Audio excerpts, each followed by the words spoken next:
Welcome, everybody, to the 2022 NFL season review.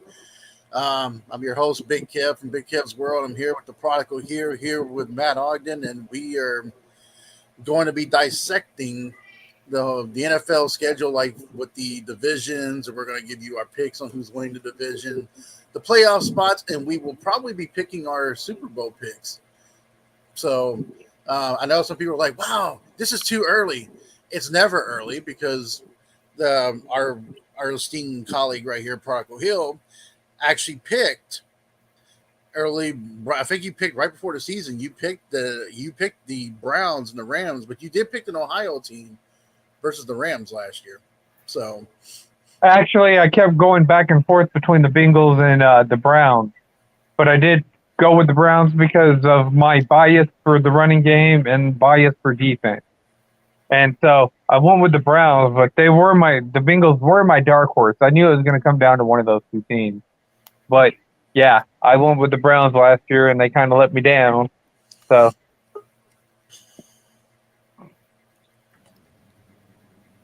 And we got Mikey D here. What's up, buddy? What's up? So we got different sports fans are going to be coming in from different teams. I just got a message that Dashy might be coming in from me. He represents the Bengals. So, me and Ogden like to mess with him a lot. So this will be kind of interesting if he comes in.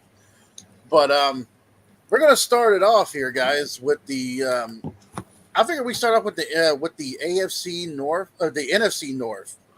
And I'm going to go with the Chicago Bears. And I'm looking at their schedule right here.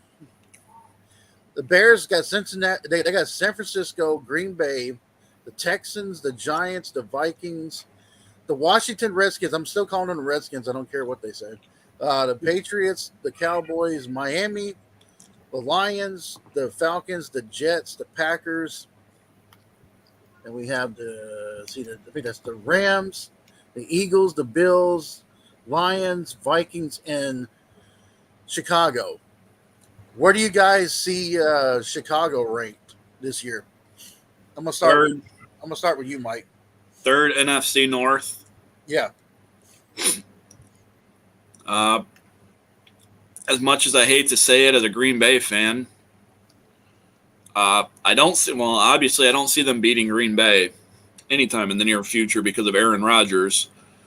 But if Detroit keeps actually improving the way that they start to, their problem is that Detroit can't close out a game. Chicago lost a lot of its key players that they need to make a good deep run, but they've still got a young quarterback. He's going to have a hell of a future, and eventually, yes, he is going to give Green Bay problems. He just needs the right coaching staff. So what about you, Ogden? I think I agree with Mikey too about the Bears finishing third.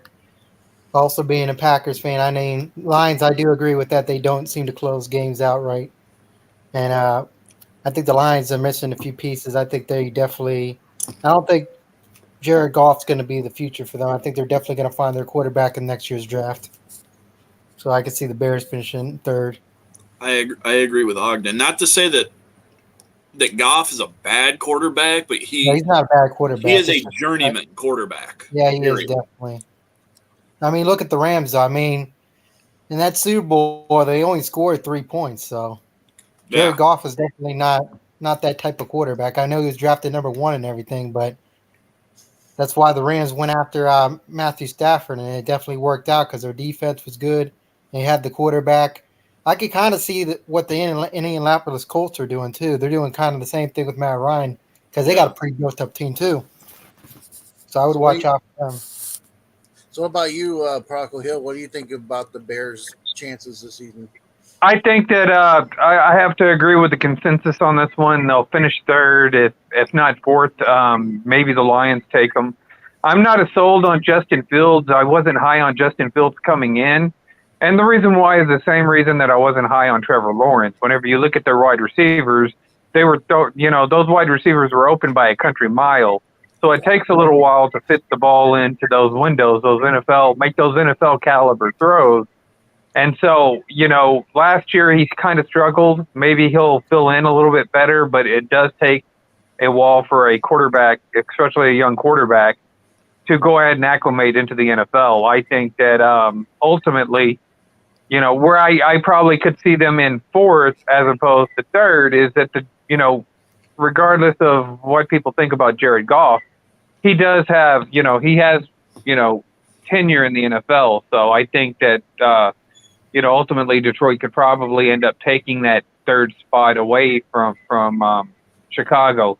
Chicago really needs to focus more on the ground game if they want to stay competitive, to me personally. But like I said, I'm a big ground pound guy, with the Emmitt Smith and the Tony Dorsett. So I think if I'm gonna have to join the masses with those guys, I mean, like the Bears lost Mack. They lost Caleb Mack in the offseason to the Chargers, which was a big loss for their defense. Justin Fields, I feel like, needs the right coaching staff, like Mike said. And I think he needs a running game to help kind of take the pressure away from him. Take the pressure away from him, and I see the Bears maybe third in the division, maybe fourth. It all depends on how the Lions react to it, which is what we're going to go with. We're going to go with the Lions next here, and let's see what their schedule is like here, if I can find their schedule for a minute. All right, the Lions start off against the Eagles. They go against the Washington. They're going against Minnesota, Seattle, New England, the Rams, Cowboys, the Miami Dolphins, the Packers, the Bears, the Giants, the Bills, the Jags, the Vikings, the Jets, the Panthers, and they're going to be finishing off with the Bears, Packers, and the Bears and the Packers. Sounds about right. They usually end every season with the Packers versus the Lions. Yeah. So what do you guys see with the Lions? Do you think we were all kind of teetering over the fact that maybe they might be third, they might be fourth, depending on Chicago, but believe it or not, again, I hate to say this as a Packer fan, but I'm actually kind of hyped to see what this team is going to do. I really like Amon St. Brown. I know next weekend I have fantasy football drafts, and that is one guy that I'm going to have on my watch list because he takes a lame duck like Jared Goff and he actually makes him look halfway decent.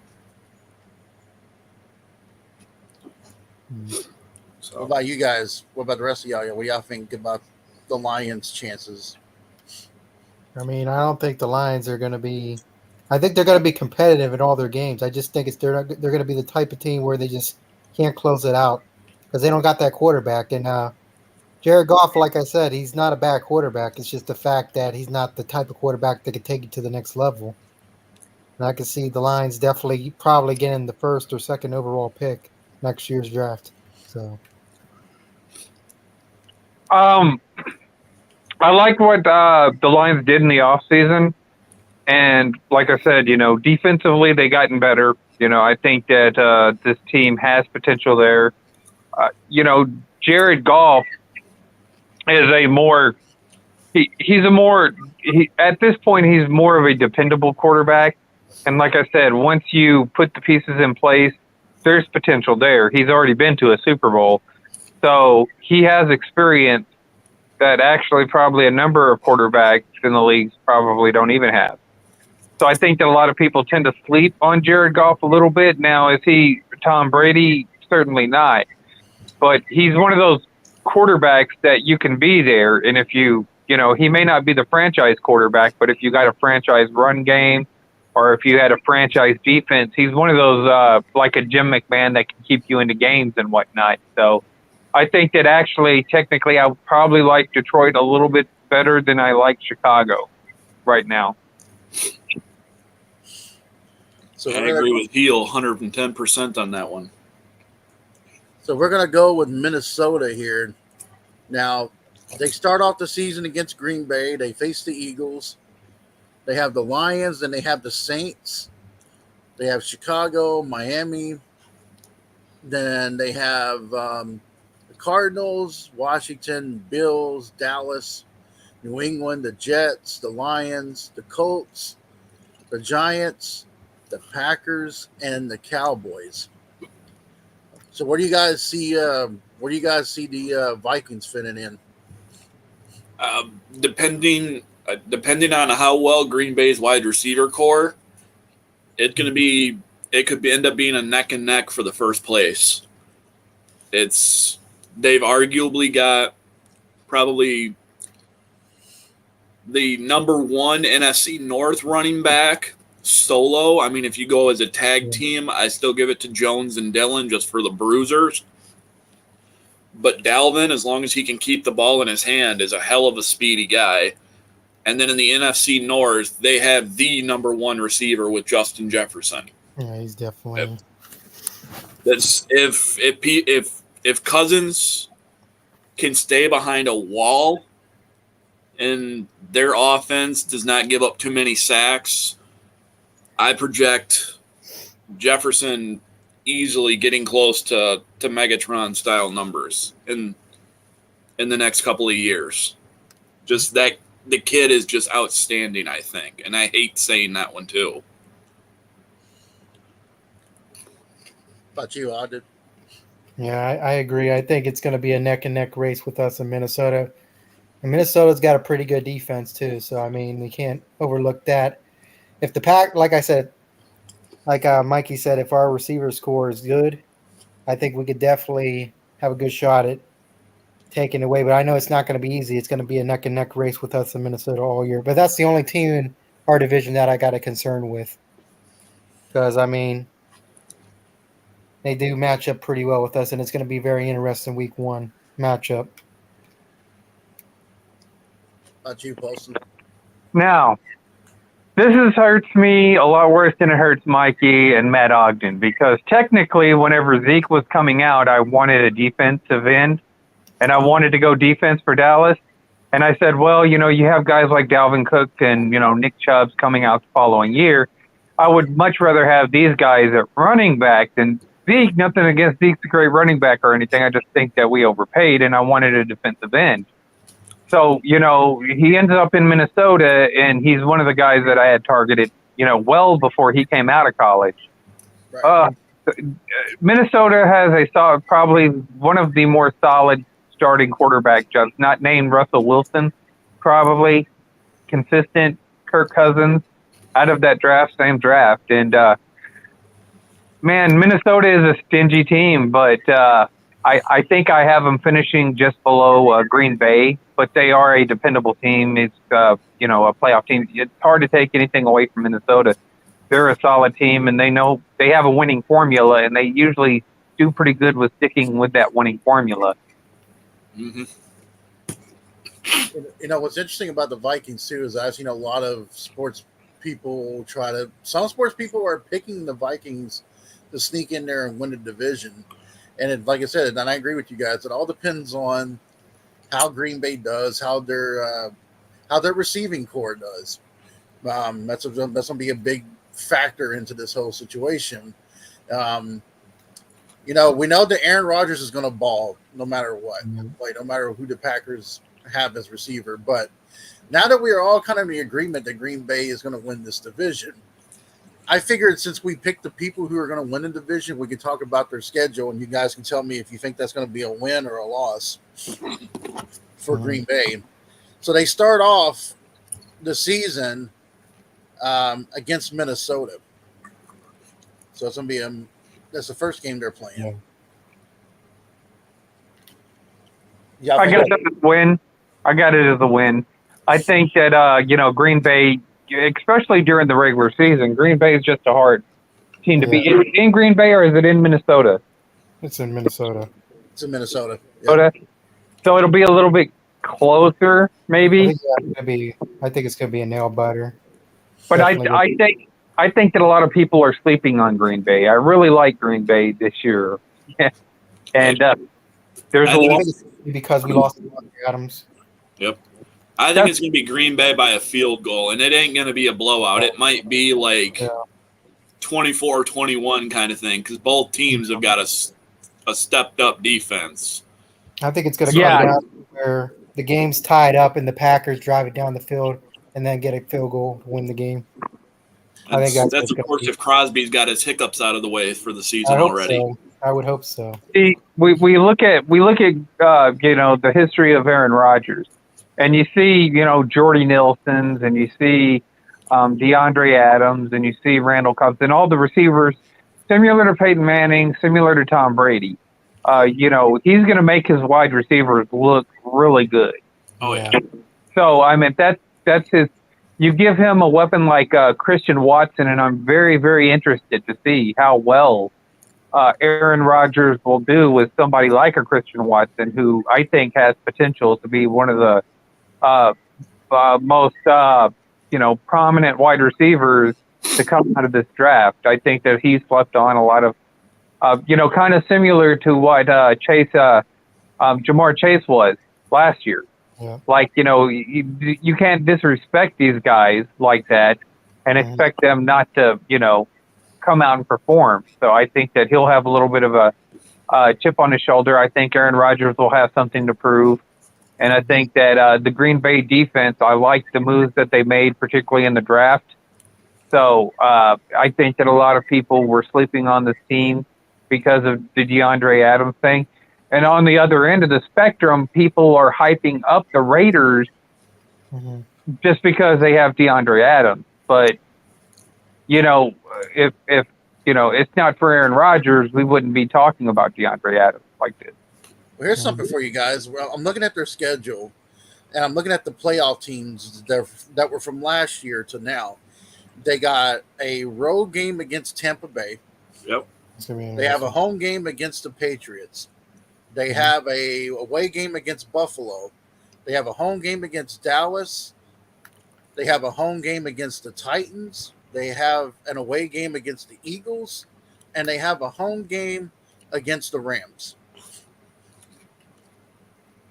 So toward mid-season, toward the end of the season, they got a pretty good hard stretch there. Yeah. Because you got Buffalo and you got Cowboys, you got the Titans and the Eagles and the Rams. But I mean, a lot of things can happen between now and even September 1st. Yeah. Yep. Injuries can happen. I mean, there's a reason why the preseason, why Green Bay usually sits the starters. We've seen guys that are normal first round starters that are already out on injured reserve after taking 3-4 snaps or even in practice. So every player that people keep hyping up can just as easily go down as the next guy.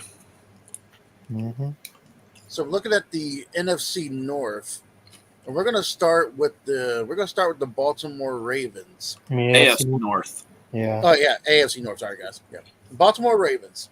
We're gonna start with them here. Now I'm looking at their trying to find their schedule here. It's all bunched up together because they didn't. So they're going to have, they're going to face the Steelers twice. We know they're going to face Cincinnati twice. Yep. But they start off against the Jets. They got Miami, the Patriots, Buffalo, the Bengals, the Giants, the Browns, the Bucks, the Saints. They have the Carolina Panthers, the Jags, Denver, Steelers, Browns, Falcons, Steelers, Bengals. So I'm going to change this one around here. I'm going to start with you, Ogden. Where do you pick the Ravens at in this division? Well, looking at it, I think if they have a healthy Lamar Jackson, I honestly think they could finish number one. That's if they get a healthy Lamar Jackson, because, I definitely think that's why the Bengals were able to take that division last year is because Lamar Jackson was hurt. But, Lamar Jackson, if he's healthy, I think the Bengals could easily go number one. What about you, Procol Hill? I got him finishing number 3.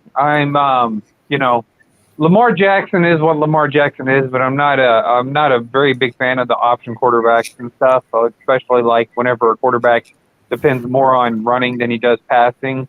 You risk injuries like Ogden said, and it it makes the offense, imbalanced to a degree.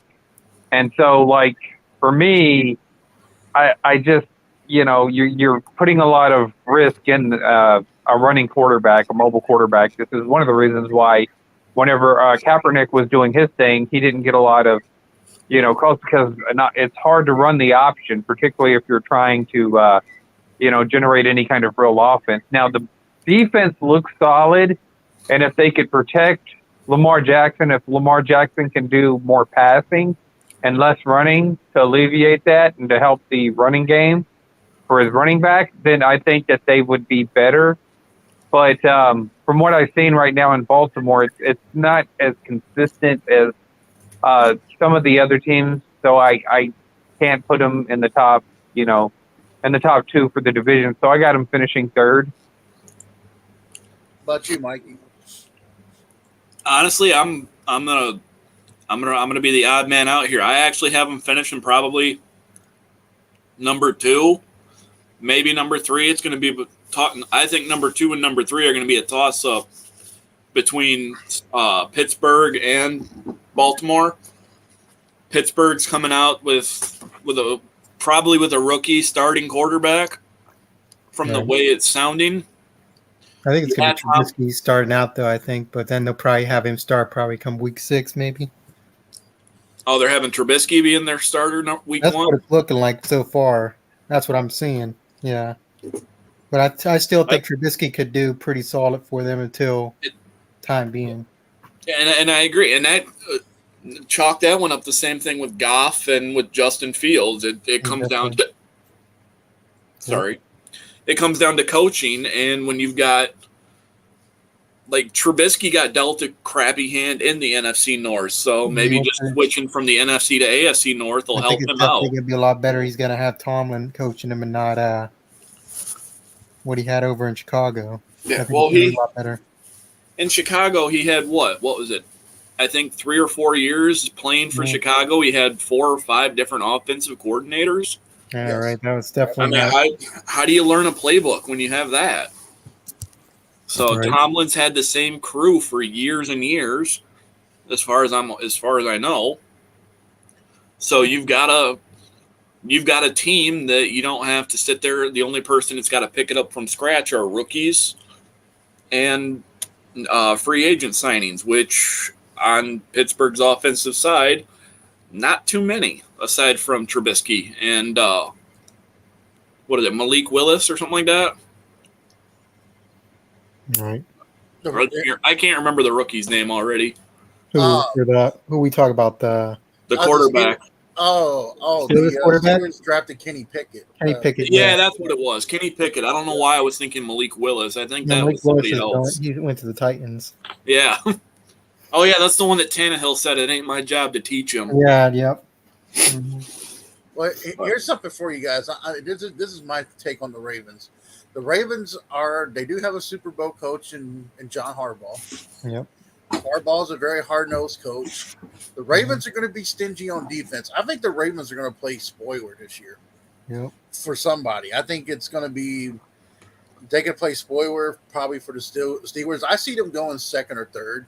I think that's where they're going to be the most step. But I wouldn't really – but honestly, if you do have a healthy Lamar Jackson, and if Lamar Jackson can learn to – and I agree with Poston here. If he learns to be a little bit more – just not one-dimensional, and he becomes an actual thrower. Yep. Lamar Jackson can be very scary. Agreed. And I think that's one thing that's the one thing he's got to learn on is how to pass. He could run the ball like no one has ever seen. But I mean, if read the defenses because it's too easy to scheme against somebody like Jackson.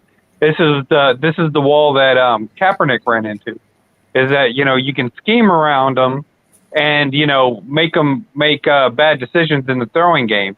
His run game, it's going to be there. It's reliable. But, yeah, you got to learn how to break down defenses, and you got to learn how to make the throws and not, throw into traffic. I get it. A lot of these quarterbacks are kind of protected whenever they can run the ball. Yeah. But you've got to be able to do what Manning and Brady does, read the defenses, and then be able to find the open wide receiver. This helps the running game. This is why Brady wins like 7 Super Bowls, because he knows how to read the defense. He knows how to scheme. He knows how to, distribute the ball like a distributor. And that's what Lamar Jackson, I think, is lacking at the end of the day. He wants to be more Michael Vick and less like Tom Brady or Peyton Manning. And those guys are going to be more dependable. And it goes back to when we faced the Ravens in that divisional round when we went and faced the Chiefs in the AFC Championship. The reason why we were able to beat the Ravens very soundly in Baltimore is we were letting Lamar get the yardage that he needs, but we were keeping him detained inside that box. So he didn't go out and did too many things. And when our corners were going after their receivers, we let their receivers kind of slip by us because we were daring him to throw it down the field. If you got a guy like Lamar, you can. He's not a deep thrower. He's not a deep thrower. So if you can basically have your safety in your corner as they could be put as a robber in the defensive scheme, and they could be the spy and watching what Lamar does. And it's pretty much until Lamar Jackson learns the fundamentals of what it takes, Baltimore is going to have a hard time. Agreed. So now we're going to go to the Cleveland Browns. Now we all know about Cleveland's offseason. They ended up trading for Deshaun Watson. They got rid of Baker Mayfield. He's with Carolina now. And now, what'd you say, Ogden, that he's suspended for 6 games? Yes, that's apparently what the rumor is, but they're trying to appeal it and try to make it more. But as of right now, it's 6 games. So I'm going to start with you there, Ogden. What do you think Cleveland's chances is if Deshaun Watson can get those appealed? I mean, if he could get it, I still think even with those, if it could just be at 6 games, I think they could easily win those games because most of those games aren't too hard without him. I think Brissett could step in and do his thing. And I think, but if they have Watson on the field, I definitely could see them being, if he really is to his potential to be like a really good quarterback for the Browns, which I think he can be, I think the Browns could easily get to 2nd. But I mean, I'm saying that's the ceiling for them is 2nd place this year, I think. But as for the bottom part of it all, I think they could probably finish 3rd. That's if Watson isn't the quarterback that they think he can be. So I think that's my prediction on them. What about you, Paulson? This is me divorcing any kind of, trash that ESPN comes out with the Deshaun Watson thing. This has become tedious and monotonous for the NFL. These big storylines that they implement now, season after season, like I told you before we started, the Deflate Gate, Bounty Gate, it's always something gate, And the Deshaun Watson has been going on for a couple of years now. And so I don't really look at that stuff, but whenever, I like Cleveland's defense, and I've liked them for years. You know this. I'm, a big defensive guy. I'm a big run game guy, and I know that they have a good, solid defensive structure. They have a lot of young pieces on that team, too. And then, you add in the fact that they do have a solid running game, and then you throw Deshaun Watson in the mix, who, like I said, has proven capabilities of being a franchise quarterback. And the wide receiver core isn't spectacular in Cleveland, but I think it's good enough. I think it's fairly solid. And I think that Deshaun Watson's could definitely make some noise. So I got to give Cleveland, I'll go ahead and give them number 2, just basically because as of right now, we know that they have he may be suspended for 6 games. So if they can win 2 of those games, I think that Watson will have something to prove because of all of this, ESPN stuff, and I think that he's going to come in with a bit of a chip on his shoulder. So I definitely got him at number 2. What about you, Mike? Honestly, I'm going to be again the odd man out. I'm putting them in the bottom. I'm putting them in the basement of the AFC North this year. There's just too many issues with Watson. And so they're still doing a carousel for quarterback, especially if Watson isn't able to get this appeal to happen. You've got Amari, who's a decent receiver, but when things start getting tough, I have noticed, just like it looks like Travis picked up on because he's a Cowboys fan, he checks out. When he gets into a mood, he checks out and he becomes useless, and that sucks because I really like Amari Cooper. But about the only thing that'll keep that team afloat is that defense. If any of those defensive studs go down, that season easily goes from looking like a winning. And I'm not saying that they won't have a winning season. I still project, as long as their defense hold up, they'll still be above 500. But I don't see them going any higher really than probably 10-7. To be honest with you. So I'm looking at their schedule, and if they do the suspension for 6 games, they have the Carolina Panthers and the Jets, which they can easily probably try to get those 2 wins. But then you got Pittsburgh. That's going to be a hard one. And then you got the Falcons, and then you got the Chargers, and then you have the Patriots. So yeah, it's just from the sound of that right there. I think it's 3-3. Well, the Falcons, the Falcons is another win, especially it just depends. Are they going with Mariota or are they going with Desmond Ridder? I don't know, but that's a win right there, and all they really probably have to do is win 2. So if they could pull out 3, maybe even possibly 4, it just depends. Considering that we don't know the whole situation in Pittsburgh, I think that it's kind of set up for them to make a run at the end of the season.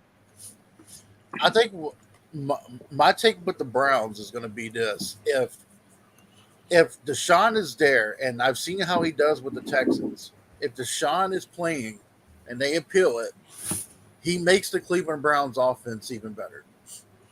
Oh yeah, automatically. For sure. But I agree with Poston. I'm a defensive guy. The fact that they did re-sign Javon Clowney, they re-signed Clowney. They still got one of the best defensive ends in the game, and Myles Garrett. Yeah. You still got one of the best running backs in the game. I like Nick Chubbs. I think Nick Chubbs is a very hard, bruising type of running back that you need. But if something happens, and I know that they signed Jacoby Brissett just in case this happens. But if I was them, and I know this is kind of weird to say, but he's a free agent out there. If you don't have Deshaun Watson, then maybe try to bring in Jimmy Garoppolo. Yeah, I don't think he's a free agent. I think he was just allowed to seek a trade. Yeah, that's what they're trying to trade. Newton. Cam Newton. That'd be a hard one, but Cam. I think Cam's better days are behind him. Yeah, unfortunately, we're going. But now we have the Cincinnati Bengals, who won the division and was in the Super Bowl. Let's see what their schedule is like. They got Pittsburgh, they got Dallas away, they got the Jets, Miami, the Ravens, the Saints, the Falcons, the Browns, the Panthers, the Steelers. They're going to be playing Pittsburgh away. The Titans are away. They're going to be playing the Chiefs at home, Cleveland, Tampa, New England, Buffalo, and the Ravens.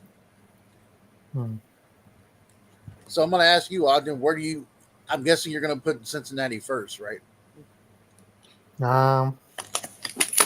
Actually, I think I'll put them at second. I think they probably go to. I think they're going to take them down for like a little bit, but they're going to go to second, and then they're going to easily get like a wild card. I think.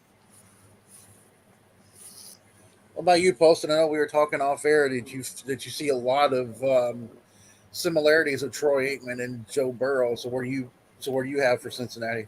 This Cincinnati team reminds me of, like I said, the '92 Cowboys. I think that their defense, it'll be a little bit. You didn't see the full capacity of their defense last year, so I think that their defense will be better this year. I see a lot of similarities in that '92 Cowboys team as I do to this Cincinnati. It really depends at the end of the day on how well Joe Mixon produces, because I hate to sound like a broken record, there yet again, I am, run because the running game travels, and a good defense and a running game travel. So it really kind of depends on how more they can get Joe Mixon involved. I like Burrows. I think that Burrows is a solid quarterback. He's got the accuracy. He's got the timing down with his wide receivers. I think that they'll be better this year because they'll have better chemistry. And so I got to put them at number one right now. From they have the experience. They went to the Super Bowl, so I think that it's hard for me to go ahead and put Cleveland, who I really want to put in that number one spot because of their defense, in that number one spot. So I got to go with Cincinnati. How about you, Mikey? I agree with Heel. I mean, it's going to be a team that they're going to come out with a chip on their shoulder after losing in the Super Bowl too. They are going to play balls out to the wall right out of the starting gate. Doesn't matter who it is. They're gonna make it tough. I don't think they're gonna have the same record that they do last year. They'll probably sneak in with a wild card, I think, too. But it's gonna be a team that as long as if they can keep Mixon going, you've got Jamar Chase, who I don't know if I'd put him as the number one receiver in the AFC North. I still kind of really high on Deontay Johnson. But it's definitely between the two of them for the best receivers in the AFC North. And that between him with Joe Burrow and Jamar Chase, that's going to be a duo that's going to be hard to stop no matter what. Here's what I look at Cincinnati. I think right now Cincinnati is probably going to be ranked number one in their division. The one thing that I do like about Cincinnati is they are very young, but they're hungry. And the one thing that they did do that they fixed during the offseason was they did get some offensive line help for Joe Burrows, which was and that was where part of their problem was last year. Yeah, part of their problem, especially the Titans and the Rams kind of showed that. The Titans got 9 sacks and the Rams were hitting at them in the Super Bowl. But the one thing Cincinnati has now is they know they can go and they can beat the Titans. They know they can beat the Chiefs. They know that they can play ball with the Rams. So this is a very confident young Cincinnati team. And I think Burrows and Chase's duo might be a lot like maybe Manning's and Marvin Harrison's, maybe a Joe Montana and Jerry Rice's kind of, but hell, even for Poston here and for Travis, it might be like a Michael Irvin, Troy Aikman kind of deal, where these guys are just flicking on all cylinders. I see Cincinnati being one team in the AFC that you're definitely going to have to watch during come playoff time.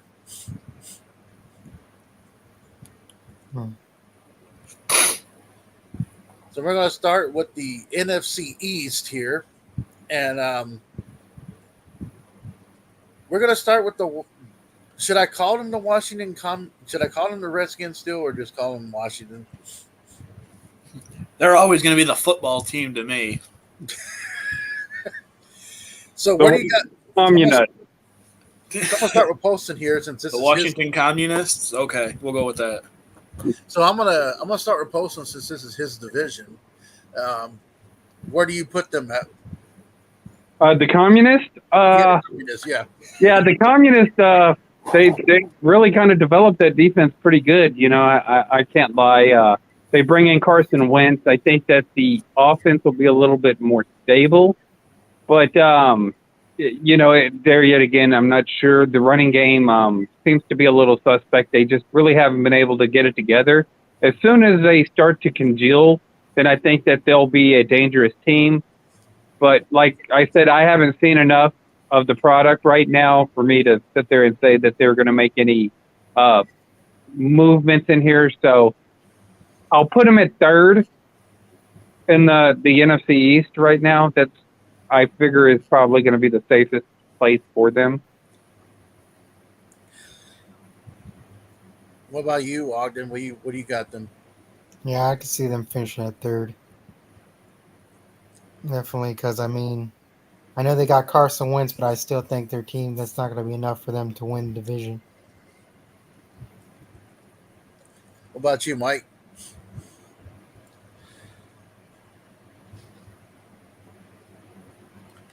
What about you, Mike? He'll come back. See, stop and have to go use the restroom or something, maybe. Yeah, probably. But I'm looking at Washington's schedule. You got the Eagles and the Cowboys. You got to face them twice, which are two playoff teams. And then you have Tennessee. You have the Titans coming. You have the Packers. And then you have the Vikings. And then you have the 49ers and the Cowboys and the Browns and the Cowboys. So, yeah, that's like Washington's got a very hard schedule.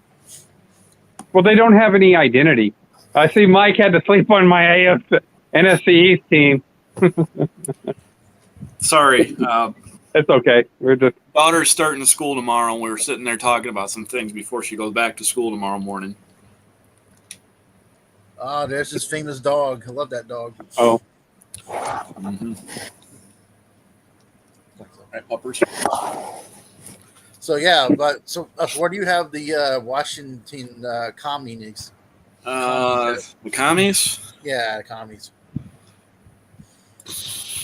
Probably taking up third in the NFC East.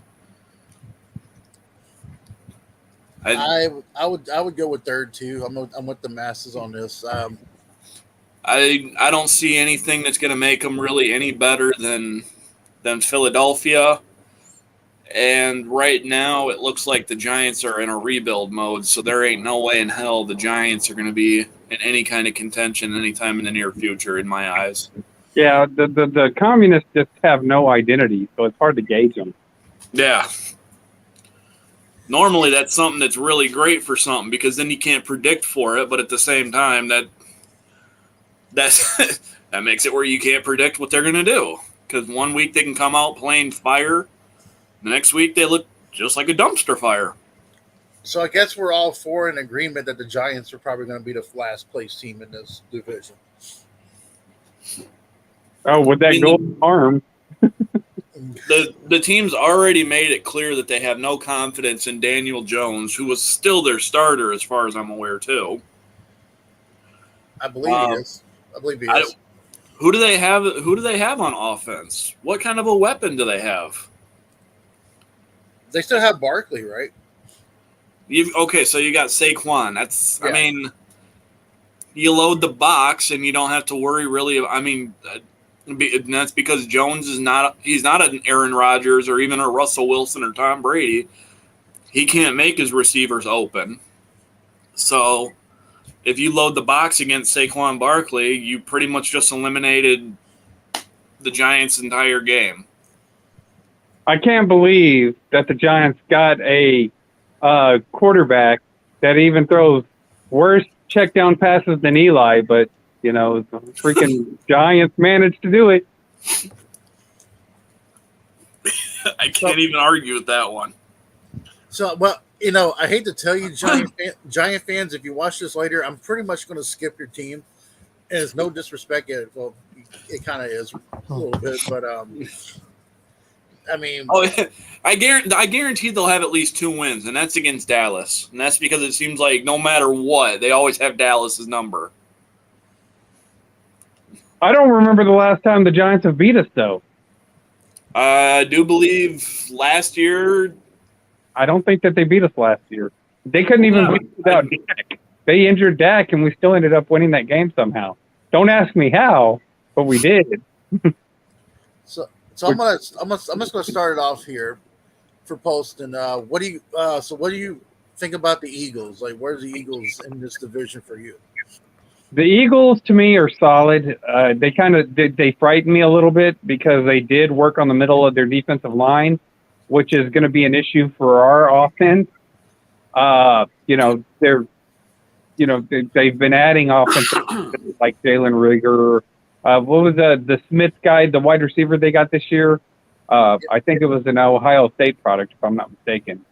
And they got AJ Brown in that trade from us. So right. So their offense will be, but they do this quite a bit. they add all this firepower to the offense, and then it kind of sputters out a little bit.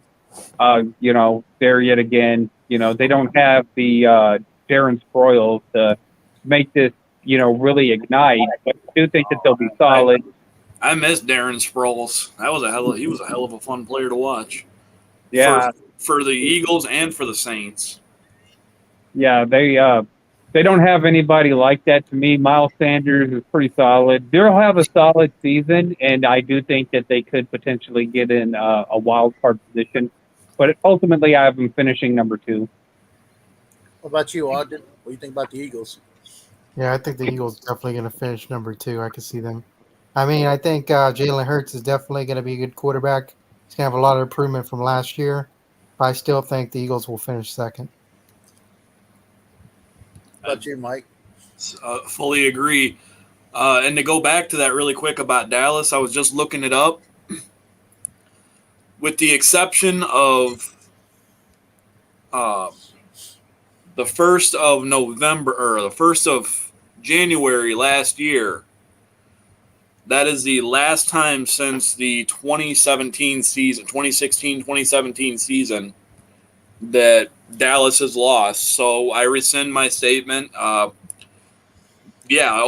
it looks like I was just doing a little looking at that, and holy shit, Dallas has definitely got their number by a long shot.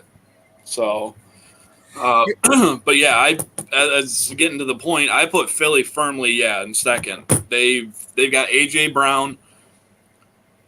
Hurts, I can't necessarily say I agree with the comment that Travis makes here that he's not trustful, but at the same time, I have to kind of agree with it. So it's kind of a fence situation there. Could go one way or another. Here's my take with the Eagles. I picked them at number 2 as well. And I know there's a lot of Eagle fans that are excited because they got A.J. Brown from us. Let me explain to you guys a little bit for you Philly fans that don't know A.J. very well. When A.J. is healthy, A.J. is on money. He is probably one of the best receivers in the league. A big physical receiver who can get around the defense. But the problem I have with A.J. Brown is can he stay healthy enough for Hurts? And can he stay healthy enough for this Eagles offense? That is one of the biggest questions that I would have going into this. Now, he has a lot to prove, since we just traded him and stuff like that. I'm sure he's got a chip on his shoulder.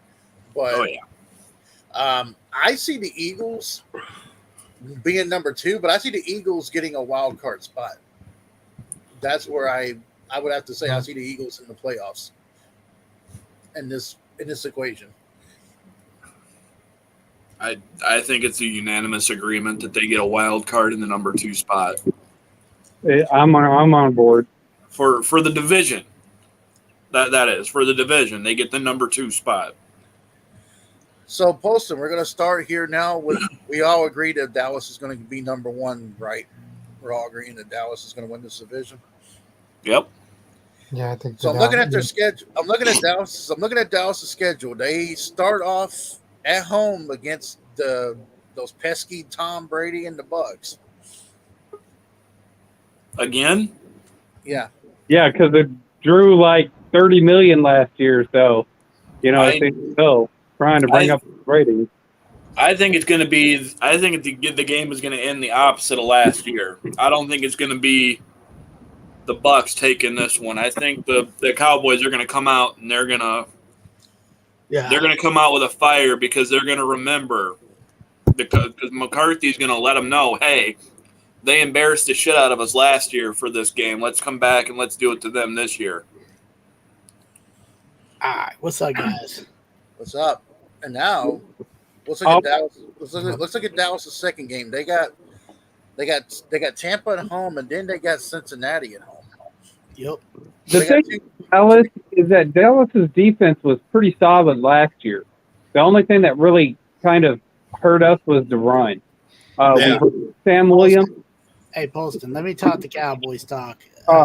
I'm gonna go ahead and tell the truth. Okay, the problem with the Cowboys right now, if everybody looks at it, is our offensive line is old. I mean, Tyrone Smith is banged up almost every year now. Zach Martin wasn't 100% last year, and we got some guys that are getting better, like Brandon Knight, Connor McGovern, and some of the other pieces that we've added, Terrence Steele, and some of the other guys. We got Tyler Smith, and he did pretty good. So I'm hoping Tyler Smith proves me wrong. I do agree. If he could clean up his penalties, yes, he'll be great. I would have gotten Linderbaum, but with the deal with it is our defense is going to be better since Michael Parsons will probably move back to linebacker. We bring in Sam Williams, who's going to be Sam Williams is going to be a beast. He's already looking like a beast. Y'all don't even understand. He's going to be something like he's actually bigger, but he'll be kind of like Aaron Darnold on that line. And so nobody's talking about our defensive tackles, how much of a beast they are. Neville Gallimore, Osa Digizua, those guys are studs. Yeah, Osa Digizua was one of the guys. We can contain the run a lot better than we have in the past. Yeah, we'll be able to contain this ain't Rob Marinelli's defense that we had in the past. This is Dan Quinn's defense. And another thing people sleep on is we know how to get the turnover. We know how to run the ball. That's what we've been creating turnovers on defense last year, and they looked way better. I mean, not just because Diggs led the league in interceptions. Our team was literally coughing up fumbles, except against the AFC West or whatever. Here he is. I'm looking at Dallas's schedule. If you guys can split the Cincinnati Tampa, you guys are easily going to beat the Giants in the commies. You got the Rams though in Los Angeles. I'm not really sold on the Rams. You want the true Big Kev? Because really, man, all right, I'm gonna go ahead and tell this to Matt Ogden. Didn't your Packers blow out the Rams last year? Yeah, I don't think we blew them out because I'm also a Packer fan for the record. We did beat them. Yeah, but I don't believe it was a blowout. I don't think the Rams are really that great, to be honest. I think we did have a big lead on them, but then they trimmed it down earlier in the game. But we did. I don't think the Rams are going to be as good as people think they are. I think they're kind of inconsistent, and who knows? Yeah. Stafford's probably going to go back to the Lions. Stafford and start fucking up. But the Rams, they don't have really much of a running game, so that's what I'm not sold on them. Their running game is okay, but it's not good enough to do ball control. Their receivers are, besides Cooper Kupp, their receivers aren't really all that great. I'm only looking at the Cowboys schedule at teams that were in the playoffs last year. So you have the Bucks, the Bengals, the Rams, the Eagles, the Packers. We got the Eagles again. Then they have to come here in Tennessee. That's a game I always look forward to every year. So when I get to see it, and that's Green Bay and Dallas, because I know that's going to be a fun one. The media is going to blow up that week against the McCarthy reunion coming back. By the way, Des caught it. A Packer fan's telling you that. I know he did, but we would have still lost that game anyways. I'll confess. Well, actually, the game, that would have sealed a win for Dallas in that game. Same thing as the 4th and 26 catch. Sure. If that was flagged for TJ Lang on that, because they missed that call. But I'm not going to argue because look who won. It don't matter anymore. Now the game that they have against the Packers is going to be in Dallas. Yeah. So that's where. No. Des caught it in Green Bay. No. We played y'all at Green Bay this year. We played Week 10 at Green Bay at Lambeau. Okay, Mike McCarthy's reunion with the Packers up at Lambeau. That's blue, so that's why I'm looking at it. The only issue I got with Mike McCarthy, like everybody else, is the fact that his clock management sucks. Other than that, he's not really a bad coach. No, he's not. He was the most successful coach for Green Bay. Our issue, and I'm gonna confess, our issue is freaking Kellen Moore. He's Jason Garrett 2.0, and I thought we got rid of fucking Clapper. I'm so sick of Clapper, dude. Even I hate it seeing on NBC. He just every time we play mediocre. We had to deal with him for 9 seasons. So So we're gonna move over to the. That's Jerry's boy, though. Be nice. Nah, screw that. So we're gonna move over to the AFC East, and we know the Pats made the playoffs last year. The Bills made the playoffs last year. So I'm gonna start it off with you, Travis. What do you think of the Jets' chances this season? Like, Zach Wilson got hurt. I mean, they do have honestly, I was watching this a little bit of a video talking about the Jets, and they have an underrated team. They got some hidden playmakers on their team. They could make. I'm sorry for interrupting. I think the Jets are another one that are like the Lions. They've got a solid team on paper, and they just can't close out the game to save their lives. True. That's how I feel about y'all's the Chicago Bears in y'all's division. Always these great teams that can't close it out, right? Pretty much. So what do you think, Matt Ogden? What's your take? What do you think? Yeah, I think Jets will Jets finish last. They'll be last in the division. I don't even think you need to go around the board. I think everybody's going to agree that the Jets are going to be last in the division. Yeah, they will. Yeah. It's a team of individuals. You know what I'm saying? And it's the same thing as Washington. There's nothing that congeals there. There's no real identity of where this team and what this team is capable of. They just don't have anything to bring it together. So you got Zach Wilson. They draft one of the better running backs coming out of college football, and Bryce Hall. But there's, it's there yet again. They've had solid defenses. I mean, you went through first-round quarterback after first-round quarterback after first-round quarterback. Now you're trying to add some running game, and it just, they just haven't been able to make anything click or operate efficiently in that team yet. So I'm in the general consensus. So what do you guys think about the Miami Dolphins? Where would you guys put them at third? It's all going to depend on how well Tua plays. I think they're going to be second too. Yeah, if Tua plays good, I think they go second. Tyreek Hill is definitely going to be a good combination for him. If Tua could play good, though, Jalen Waddle. I think they could go second. They still got Jalen Waddle. And they got Tyreek Hill too. Hell, even their tight end is an unsung hero. That Mike Gesicki. Yeah. He's one of their solid players. Yeah, he may not have numbers that leap off the boards like even Mark Andrews or Dalton Schultz or even something like Gronk. He doesn't have numbers like that, but he's a solid blocker. He can catch the ball.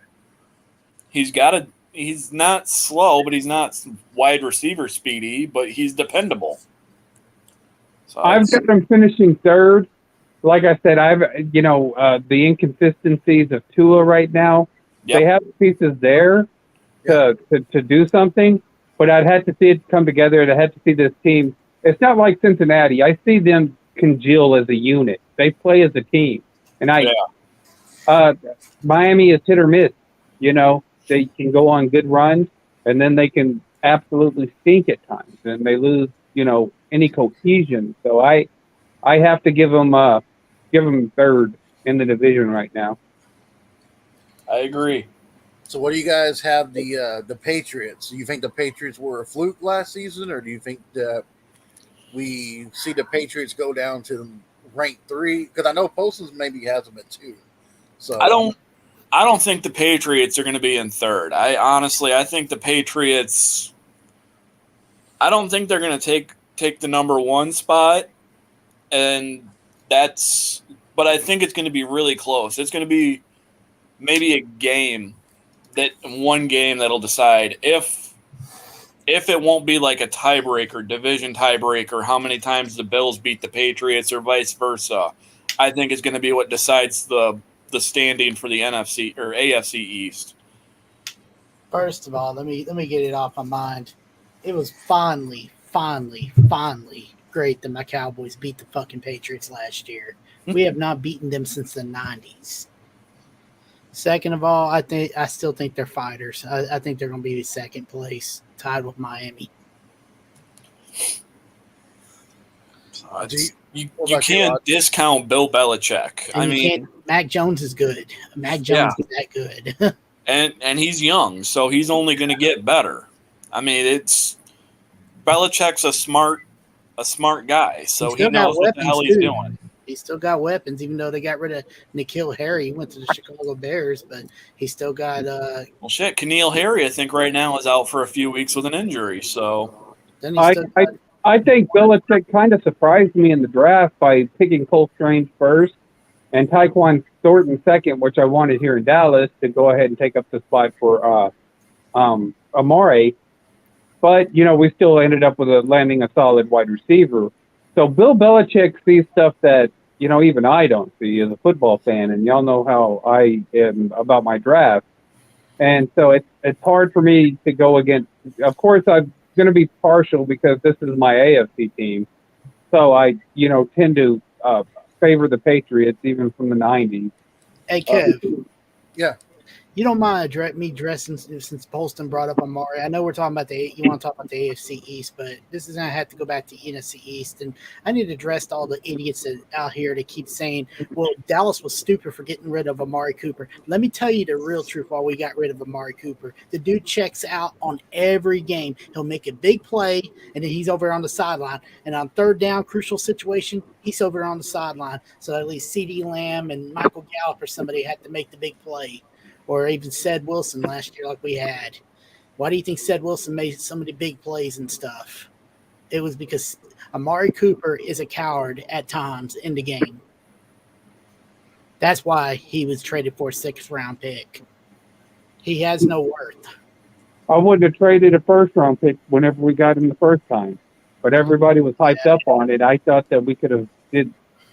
I'm not desperate for receivers that year, to be honest with you. We were desperate. We had nobody. Giving up a 3rd round or something like that, but I just wasn't high on Amari Cooper whenever they brought him in. So I meant, but the Cowboys fans like a couple of years ago were like, "Oh yeah, Amari's good. Amari's good." Still hear people crying about it, saying Amari Cooper trade was bad. It was bad, but I'm being honest. That's the reason we got rid of him is because he checks out the game. He did this in Oakland. Well, now they're the Vegas Raiders, but he did this in Oakland a lot. I'm sure even the Packer fans on here know what we were talking about with Amari Cooper. I mean, you wouldn't see him in games much. You'd see him over there on the damn sideline. Yep. Well, I was going to ask you, Ogden, what's your take on the Patriots on this season? I mean, like everyone's in the panel said, like they'll have Bill Belichick, and when you have Bill Belichick, you still have a good shot. So, I mean, I definitely think they could give the Dolphins a run for second. Them and the Dolphins could have a good run for second place. The defense. Their defense looked pretty good last year. So, if Mac Jones can keep producing the way he has, I think the Patriots do have a bright future with him, and I think they're definitely going to be a threat. They did lose a lot of their defensive players too. If you know, I think Van Noy's gone, J.C. Jackson's gone. I don't think Stephon Gilmore's there no more. Nope. They may struggle a little bit in their secondary. Yeah, well, actually, I have them as a second, but I will say this: if by some fluke that Josh Allen gets hurt and misses the season for Buffalo, I see the Patriots winning the division.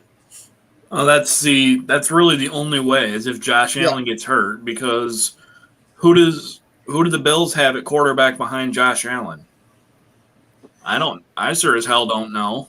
Tyrod Taylor, I think. Now the Bills, I don't know about you guys, but the Bills to me has turned into the AFC Rams because during the offseason they got Roger Stafford from us. They got Von Miller now. And I'm like, and I'm seeing all this stuff that Buffalo's getting, and I'm like, how the hell is Buffalo able to afford all this luster? They have no running game too. Buffalo has no running game. No, they don't. They don't. They've got a good strong arm quarterback. They've got Stephon Diggs catching their main passes. I look at a team like Buffalo. Jalen Weidman, which is this tight end out of Texas A&M, and I think that he's going to be pretty solid too. So, kind of, he might want to be on your radar. you wouldn't want to pick him up in like the first round because I don't know how well he's doing.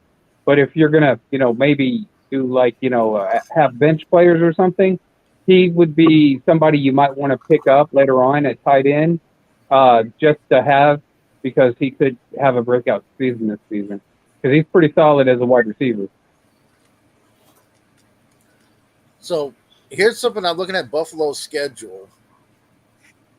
The Bills have the Rams and the Titans both starting out.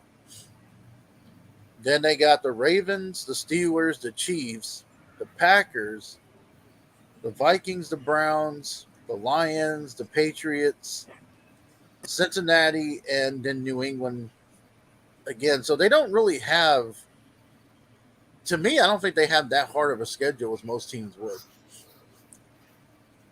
Maybe the first 2 games are tough, but run through those again really quick, Kev. How's it go? they have starting off, they're going to be facing the Rams. Okay. And then they got Tennessee is coming to Buffalo.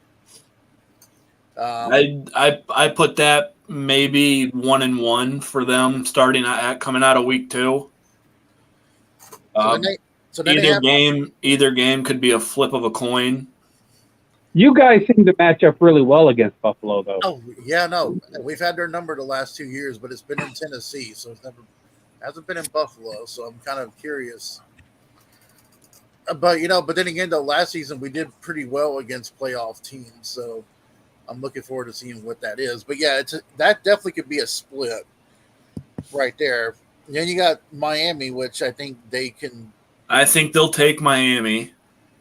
Then they got the Ravens. That could be a coin flip. So now you're looking at either 1-3 or 2-2.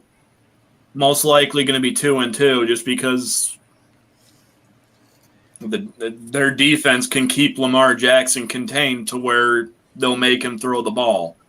Then they have the Steelers, and then this is where it gets interesting. They have the Chiefs. Then they have right after a bye week, they have Green Bay. So they have the Chiefs, the bye week, and then Green Bay. Honestly, I don't. It'll be a good one to watch. Buffalo and the Chiefs. That'll be an air fest. Yeah. But I honestly see Mahomes being the reason why the Chiefs squeak that one out. And then I think Green Bay is going to be harder. I don't project their Green Bay secondary to be as dominant as they looked last year. But I mean, because everybody keeps saying, or at least the experts, Green Bay's got the best trio for cornerbacks. Honestly, it boils down to any given week. One week we lock down and they could catch 3-4 interceptions. The next week they'll all play like Kevin King and they'll play like shit. I wouldn't put your 100% trust in Rasul Douglas. He's a former Eagle. He's inconsistent at times. Well, that's why he's also the number 3, not number 2. But yeah, the number 2 is also a second year player, Eric Stokes, who. Oh yeah, I remember him. You all think that first year player though, Devontae Wyatt, that'll come in and be a contributor probably immediately in a defensive tackle. And y'all did fix up your linebacker core, so that's why one of the reasons why I think Green Bay is going to be a little bit more solid this year, because whenever they added those defensive pieces, I was like, it's going to be interesting to see how that defense is going to do in Green Bay. Yeah, that's got me really hyped for this season. Anybody want to trade for Anthony Brown? So we're going to switch gears to the NFC South. Now we ain't really much to say about this one, but I'm going to start off with you, Ogden. Where do you have the Falcons? Last place. Yeah, I think the Falcons probably finished last place. I could see if Mariota, I don't think Riddler's going to be their future quarterback. I think it's definitely they're going to be another team in the draft looking for a quarterback, and I could see them getting one of the top quarterbacks in the draft with like the first or second overall pick. I can get behind that one solidly. I think it's going to come up to a toss-up for last place between Carolina and the Falcons, but leaning more towards Atlanta being the dumpster in that one. I honestly don't think Carolina's going to be a last place team. I think they're going to be crazy enough second. They still got a great defense. And I think if Baker Mayfield plays for them, they have some receivers too. And they still got a good running game. If they don't have what's a CMC running, they got Chuba Hubbard. They're not a bad team. But it's CMC already hurt for the season? No, he's not yet. At least I don't know. But if they don't have him, I'm just saying if they don't have him again, then I think Chuba Hubbard's a pretty solid back, and I don't think they're a bad team. And Gotcha. call me crazy. I actually think the Saints are an underdog team. If Jameis Winston stays healthy, they're a scary team because they still got a good defense that can swarm the ball, and they cover the secondary pretty well.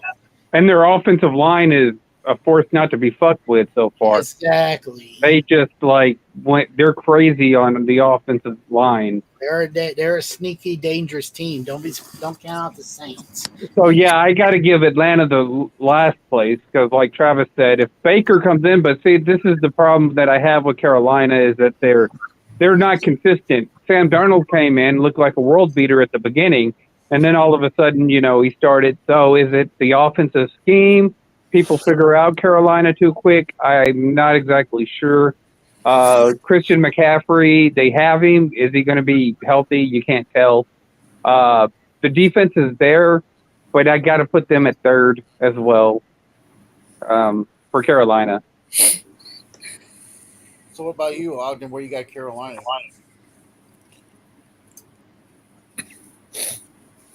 Where you got Carolina at? Yeah, I agree. I think Carolina's going to finish third. I do think Baker Mayfield's going to end up being the starter. Yeah, I think they're going to go third.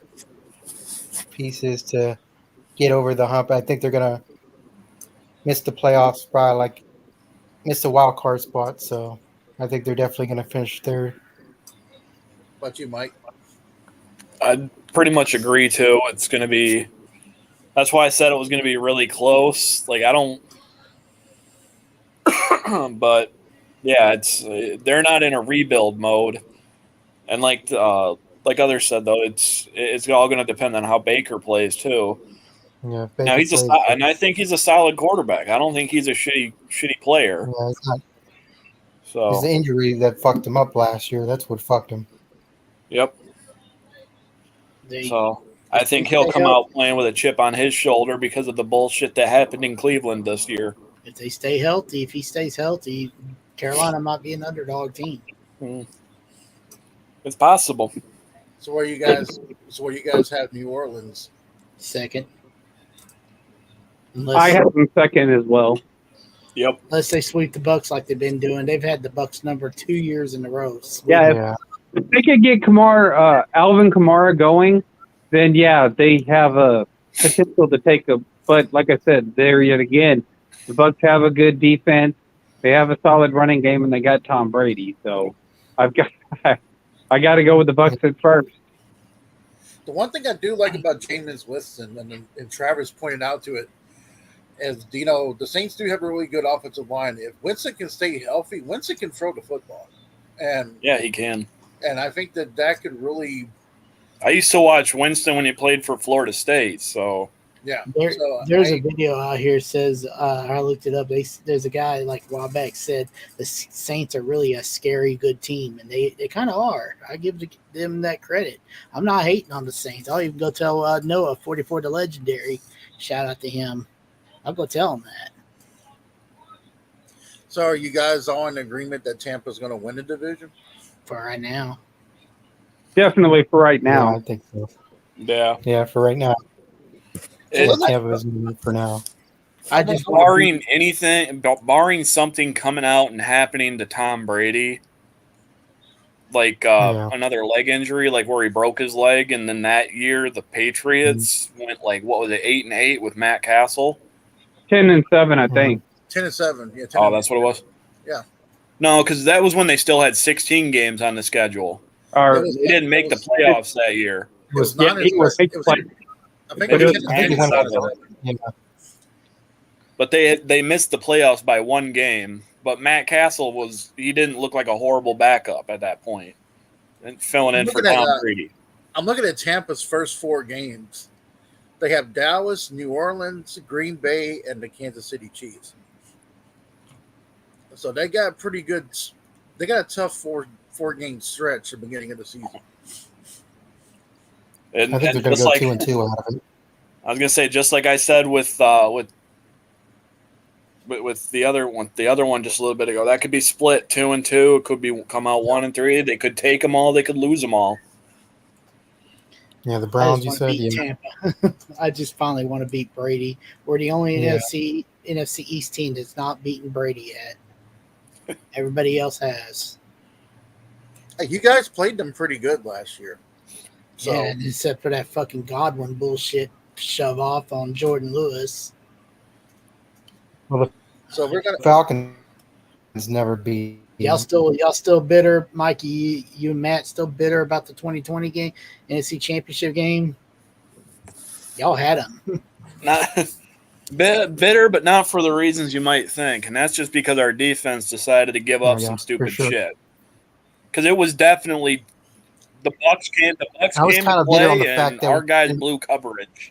Yeah. There was a few call bullshit. I do feel like we should have been more aggressive on that play call, though. I think we should have just went for it instead of go for the field goal. Because, I mean, you give Brady the ball back, and they run all that time out. That we should have just went for it, and then if we didn't get it, at least we tried. Yeah. So we're going to start with now we're going to go with the AFC South, which is garbage. Sorry. Which is my domain. But, just kidding, bro. Just kidding. Which is my domain here. So I think we're all in agreement here that the Jags are probably going to be the last place division in that one. I'm just I think it's going to be the Texans that finished last. I think. Poor Steven Rose. Oh man, I definitely got the Jags finishing last. Hey, you want to know why I'm so? I have to say this before we go any further. I'm excited about the Texans losing because for years and years and years, I've had to hear Steven Rose and this guy Joseph Tenney brag and brag and brag up and down about the Texans this, the Texans that. I know, so they suck. So for me, it's kind of it feels good. So where do you guys have the Houston Texans at? I'm gonna start with you, Travis. Where you got the Texans? They're gonna be last place, and Steven Rose is really gonna be embarrassed week 1st of December because me and him are attending that game at AT&T Stadium. Oh, you mean the one with the Cowboys and Texans? Yep. Oh, the Silver Boot battle for the Silver Boot. It's here at AT&T, and he's gonna be so embarrassed. I'm gonna catch him on camera too. I'll let y'all see it. I'll do it for the love of God, yes. He's gonna be so mad because our defense just shreds the shit out of Davis Mills. So what about you, Ogden? Where you got the Texans and the Jags? Yeah, I got the Texans finishing last, I think, because they're definitely going to have to find a quarterback because I don't think Davis Mills is going to be their answer. What about you, Mike, and Pulsing? You guys at the same vote with that? Right now, I'm thinking probably third. With all the shit that's gone on with the Jaguars last year, you haven't really heard anything come out in their favor or against them at this point yet, though. But you haven't heard anything come out praising or making it sound like they're actually going to be a worthy threat of anything besides a dumpster fire. Only thing I'm going to confess, and their head coach is a good head coach. I know he's a former Eagles head coach, but Doug Peterson's a good coach. Yeah, he is. Okay, yeah. I was going to say, I was trying to figure out who their coach was this year. Now, I'll say this. Don't be surprised if Houston – I'll have them at third, but don't be surprised if they finish at second. And the reason why is, first off, everybody's like Davis Mills this, Davis Mills that. He had a pretty solid year last year, and I think that him and Brandon Cooks will develop more chemistry. I like the running back that they picked up in the draft, Damian Pierce. If you didn't see his preseason game, he pretty much showed exactly what I kind of thought. Now, it's going to be kind of hard to determine in preseason as opposed to regular season. But I think that their running game has stepped up. I think that, the pieces are there in Houston for them to actually take the next step of being competitive I have to have them at third, but you do have Indianapolis that's in the same division. They'll be working with a new quarterback coming in. Is that going to work? Is that project going to work? So easily they could take second, to be honest with you. There's already rumors going around that Matt Ryan's not getting along with his teammates, or he's not easy to get along. I've been hearing those too. I've been hearing that slowly has been something that's been coming around since Atlanta days too, though, too. Here's my take with Matt Ryan. Matt Ryan is not as everybody puts him like on this high pedestal, like, oh, he's with the Colts now, everything's gonna be great. I'm like, is it though? I mean, that's my take with the. Now, what do you guys pick the Colts at? It's not going to hurt my feelings if any of y'all pick the Colts ahead of Titans. Second place. Yeah, they got second, I think. Because every sportscaster's got them ahead of the Titans, and I'm just like, it depends on how well Taylor does this year. If they can run the ball consistently and keep control possession, then I see them at second, but I definitely don't see them above Tennessee. So second or third is where I have them. But I'll go ahead and for the purposes of this podcast here, I'll go with second as far as the AFC South. I see them in second. The Colts, though, I will say this about the Colts: they have a lot of good pieces, and they have a really good running game. They have a really good defense. And they have a really good offensive line. So this is really no excuse for Matt Ryan coming into this thing. But I agree. I have the Colts at number 2. So we all have the Titans at number 1. Yeah. So I'm looking at the Titans schedule. Now, last year with all those injuries they had, they beat at least 7 playoff teams from the year before. And this year they have the Giants at home, which if they can't beat the Giants, something's wrong. I'm just telling you that now. The season's lost. If y'all lose to the Giants, you might as well go ahead and forfeit for the rest of the season and prepare for that number 1 pick. Agreed. I'm sitting there thinking, like, look, if they lose to the Giants and Tannehill throws for 3 interceptions, I'm like, put Malik in now. I don't want to hear it. The rest of the season, I don't want to hear it. Who's going to be the Titans receivers now since AJ Brown's gone? Well, they have Burks, which Burks is not progressing what I've heard in training camp is he's doing well in training camp, but he's not progressing because he's got like an asthma issue. Robert Woods is coming off an ACL, and they did get the guy from Cleveland, that tight end Cooper. So I'm trying to figure it out. From what I've heard from friends that have went to Titans training camps, they've all said that Tannehill's playing with a chip on his shoulder. Yeah. And I'll say this. Remember last year coming in, how bad and how horrible Jamar Chase was going to be. You know what I'm saying? That's what they were saying last year coming out of training camp. So he ended up being Traylon Burks.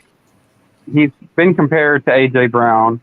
It's going to be interesting to see if, it's a similar scenario.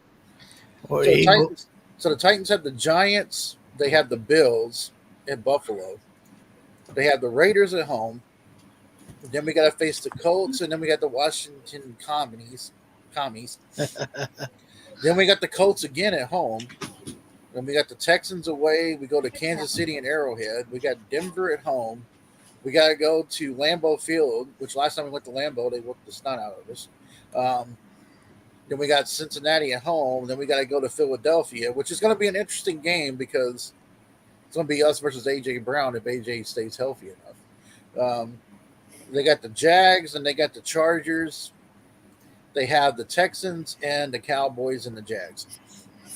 I think we play y'all second to the last game of the season. I think we play y'all New Year's week. Yes, yeah. So it all depends on that because I don't know if we both have our divisions win, you don't know starters may not even play those games or not. Which Cowboy fan you gonna go after? We'll see. Trash talk Duke Bothers. I dare you. Well, me and Duke had a little playful banner before. So I mean, It's all Duke's, good. now Duke though, I will say this though. We were talking about this earlier. I think Duke Botters is trolling the shit out of people about this Jerry Jones thing. I wouldn't be You do? surprised. Who has ever heard of a Cowboy fan trolling anybody? Oh yeah, no, never. We're saints over here in the Cowboy country.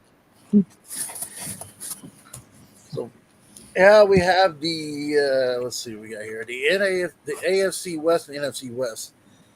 NFC West, where do you guys have the I guess the Seahawks would be the last place, right? Yeah. Yeah. Yeah, they've got Drew Lock as one of their quarterbacks. If I don't know if he's their starter, but I know he's on their roster.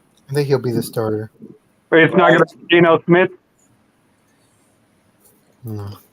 I mean, it could be a toss-up between him and Geno also. That's why I said I'm not sure who's projected to be the starter. They need to rebuild their defense. Yeah. They have, Either way, Geno Smith, freaking Drew Lock, they're pretty much the same. they need to rebuild that. DK's trying to get out of there. No, DK just signed an extension. Did? Okay, well then damn. Yeah, him and Lockett are about the only things that are really devastating, and that's because they're a good combo for receivers. If I was the Seahawks, I don't know about you guys, but I would have pulled the trigger and brought Baker there. I think they were in the running. They were trying before Baker went with Carolina. Now, where do you guys have the 49ers now that they've decided that they're going to have they're going to have Lance is now their starting quarterback now. So, Well, can I say it on behalf of both Mikey, Matt, and I guess Polston? The 49ers just got lucky in the playoffs last year. I think they're third place. They have secondary issues, and how do you trust their receivers? I mean, yeah, they got Deebo Samuel, but watch people try to contain him this year. Well, they've also got Kittle.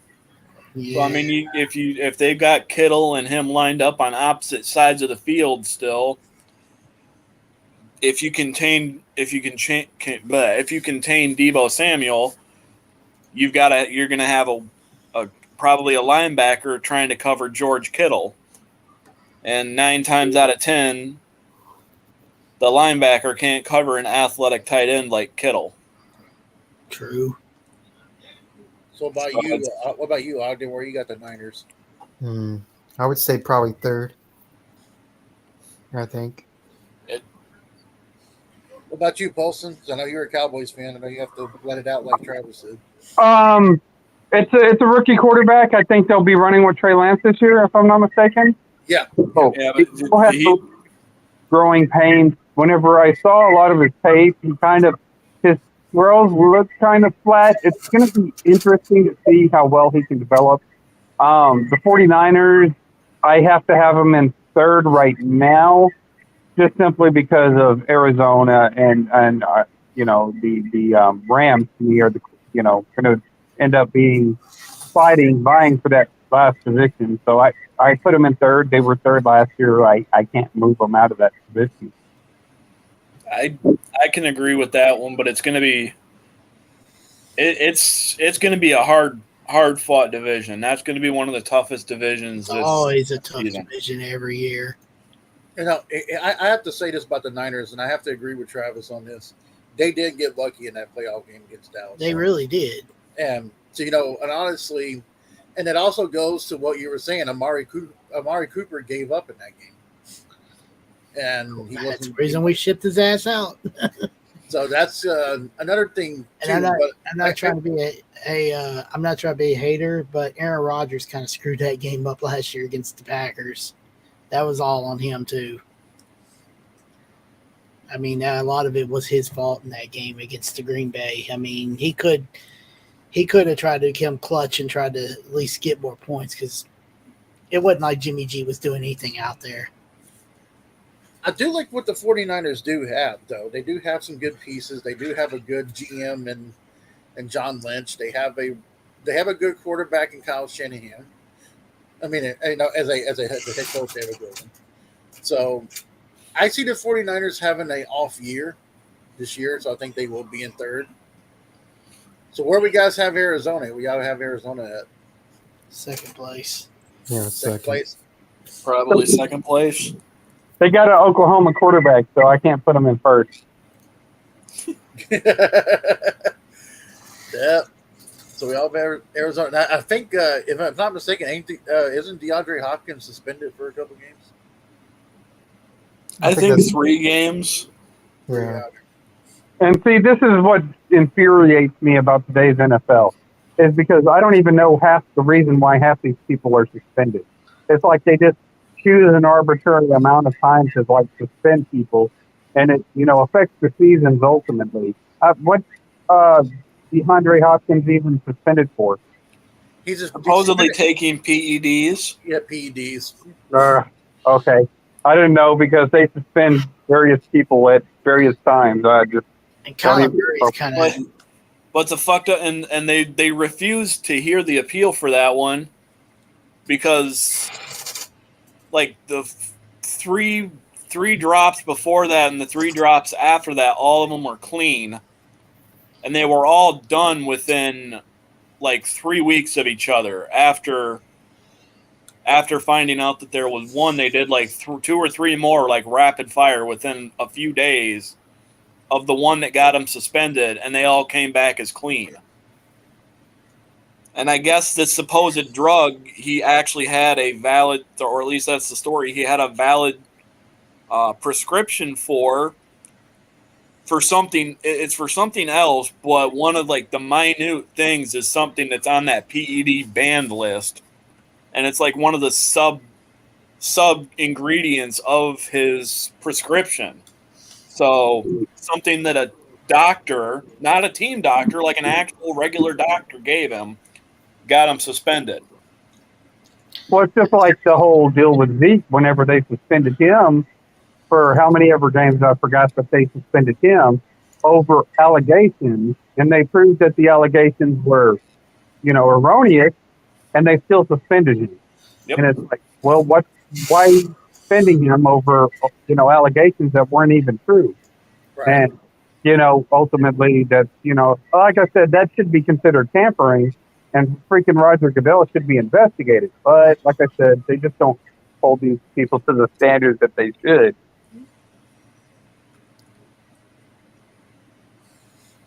I'll say this though about this whole PED thing. I mean, if you take a certain supplement, I mean, the NFL is very strict on that, and I really do think that the NFL would be a lot better off once Roger Goodell is gone as NFL commissioner, and they can actually have a different because I don't know about you guys, but I used to love Paul Tagliabue. I thought he was a better commissioner. Oh yeah, I remember Roger him.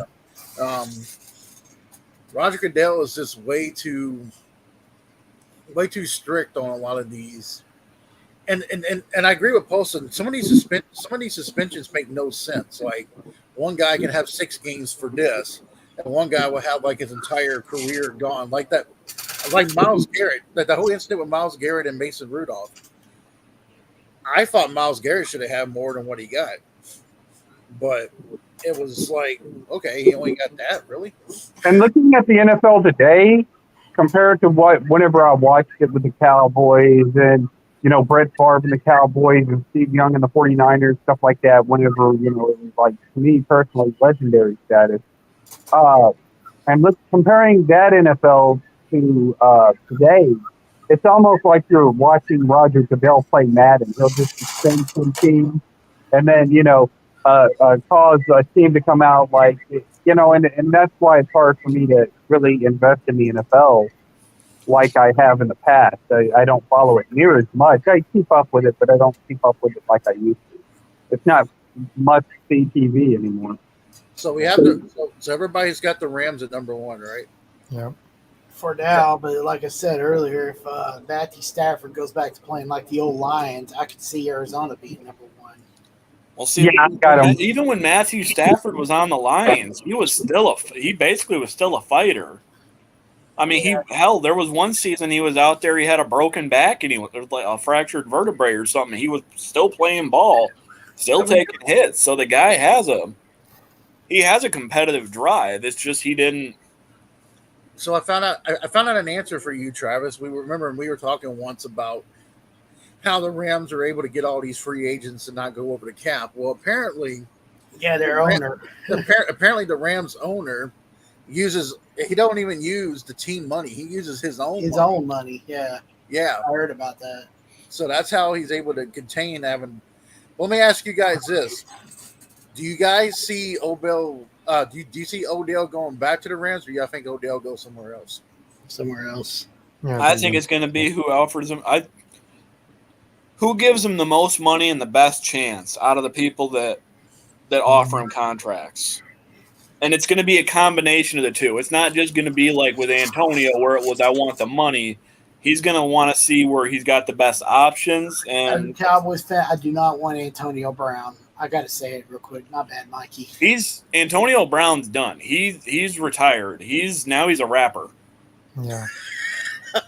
He's a crazy ass is what he is. Honestly, if you think I'm joking, Kev, look it up. No. I know that's why I'm laughing because I know it's true. Like I heard that, like I didn't believe it, and then somebody showed me the song, and I'm just like, this is the shit that's blowing up on TikTok now. No wonder. So we're gonna go into the AFC East, the AFC West. Now this one, I heard everybody's calling this one the toughest division in football. On the AFC, I give it to that on the AFC side. Mm-hmm. So I don't necessarily know if it'll be the toughest division in football, but I'll say it's the toughest AFC division this season. So I'm going to ask you, Ogden, where do you have Denver? Oh, this is going to be a tough one. I would say probably Denver would probably finish. I think they're going to be, I would say probably third or second. Third, second. What about you, Mike? I'd say probably third. Travis? Well, y'all gonna call me crazy, but I actually think they're gonna be last because they're kind of not as good defensively as they think they are. What about you, Poston? They bring in Russell Wilson, which I've always, even before Russell Wilson, whenever he was playing in Wisconsin, I was high on Russell Wilson. So I've got Denver finishing second, actually, in the AFC West. They do have that. Their defense is pretty consistent year in and year out. Their offense has been absolutely trashed. They do have a pretty solid running game. Denver's always been able to run the ball. So, I mean, Russell Wilson fits in that scheme so well that I think that they'll end up taking second in that division. They even still have Melvin Gordon. Yes. No, I don't think so. I don't think so. No, yeah, no, they don't. But I'm actually with Poston on this. I think Denver's going to squeak by and actually be a second in this division. And the reason why I'm saying that, and this is probably not going to be a popular choice, but I think the Kansas City Chiefs are declining. I agree. I agree. I mean, and the reason why I say the Chiefs are declining is because of I think people are starting to finally figure Kansas City out. And Patrick Mahomes looks like he's been fucked in the ass. Their defense ain't that good either. I mean, yeah, they got Spagnola's their defensive coordinator, the old Giants defensive coordinator, but they blitz too much, and you can kill them if you actually are a fast team. And I Mahomes and stuff, but yeah, you're right. It's like if you stop Mahomes, you stop the Kansas City Chiefs. Plus, he doesn't have his reliable safety blanket with him because that went down to Miami there. He took his talents to South Beach, as you will. Yep. So, I think I can't wait till Juju get popped from playing for Kansas City this season. He's going to go out there and he's going to dance around on the freaking logo again, and somebody else in a different division is going to pop him like the Bengals did last year or 2 years ago. I'm going to be honest. Y'all going to miss Marquez Valdez-Scantling. I actually thought he was a pretty good receiver. I thought he was underrated. I'm gonna ask you, Ogden. Where do you got Kansas City at? Honestly, I think Kansas City might be the team to finish like last. I think because losing Tyreek Really? Hill is definitely going to be a huge piece for them, and it's definitely going to hurt Mahomes. I think Mahomes is still going to be good, but I mean that division is like so stacked now. You got the Raiders with Devontae Adams over there. You got the Chargers. You got a good team. You got the damn Broncos. I think it's not going to be easy for the Chiefs to go and win that Walk division. over that division. Like I said Yeah. about their defense too, their defense is kind of stagnant. But I mean, if you look at it though, they did kind of have a tough time against what was it? They had a tough time against the Chargers, and then didn't they also have a tough time against who was it, the Raiders too? yeah, I think so. So I mean, now that they got stacked their teams up even better, now I think it's gonna be even more tougher for them to beat them. Their defense is declining big time. I mean, the only thing they really have is Fred Clark and Chris Jones now. That's all I know. At least they have. Yeah, I and they could easily be last place. They could easily be last place in that division. People are just not scared of Kansas City anymore. They got a good running game. Clyde, you can't say Clyde Edwards-Helaire is not a bad running back. The one thing I'll still give Kansas City is this: Andy Reid is probably one of the best coaches in the league. I'll still give him credit where credit's due with that. But that's what their saving grace is Andy Reid. Andy Reid is their saving grace. Now, where do you guys have the Raiders? I would say second. I think they could be easily second. I mean, it's going to be tough with them and the Broncos duking it out, but I think Raiders will squeeze into the second spot. I think the Raiders are going to go like us last year. And I'm going to tell y'all a weird thing. And I was doing the research recently on this. It was the Jaguars and Raiders that played the NFL Hall of Fame game. And yes, NFL Hall of Fame game teams do make the playoffs, like the Bears and the Ravens. Lamar Jackson's first year made it, and they actually played the Hall of Fame game that year. And we played the Hall of Fame game last year against the Steelers. Us and the Steelers both made the playoffs. But each year, we always got knocked out the first round. I think that's going to happen to I don't know if the Jaguars are going to make the playoffs, but at least the Raiders are going to be another playoff team, and they're probably going to get knocked out the first round. Yeah. Now I'm going to ask Mike and Matt Ogden this: what does Devontae Adams do for Derek Carr? He definitely does help him out a lot more. I think he's got a number one receiver. That's definitely going to help them. I think it takes an underrated receiving core and gives it a little bit more attention. Hunter Renfrow, Darren Waller, those are both two solid guys. They also got another guy. And now they've got Devontae Adams, who you've seen what he can do with Aaron Rodgers. Yeah, you may not know what he can do with Derek Carr in the NFL at least. But the name alone, it's kind of like even after Julio left down in Atlanta, he still was, just because of the name, he was still getting the double teams. Same with Gronk. Everywhere he went, he was getting double teams. He'll probably still get the double teams, at least for a while, just to see what he can do. And he'll still probably come down with those catches because he's just that damn reliable. Yes, he is. He's a great route runner. Yes, he is. And he's got a good break. If he gets a step on it, then he's good. He's as good as gone. I'm going to pick the Chargers to win this division because Crazy. I think Justin Herbert is a beast. due for one. But not only that, you have Caleb Mack on one side and you have Boza on the other. Who do we have on one side? Khalil Mack? Khalil Mack, and then they have they got J.C. Jackson from the Patriots. Yeah. Safety.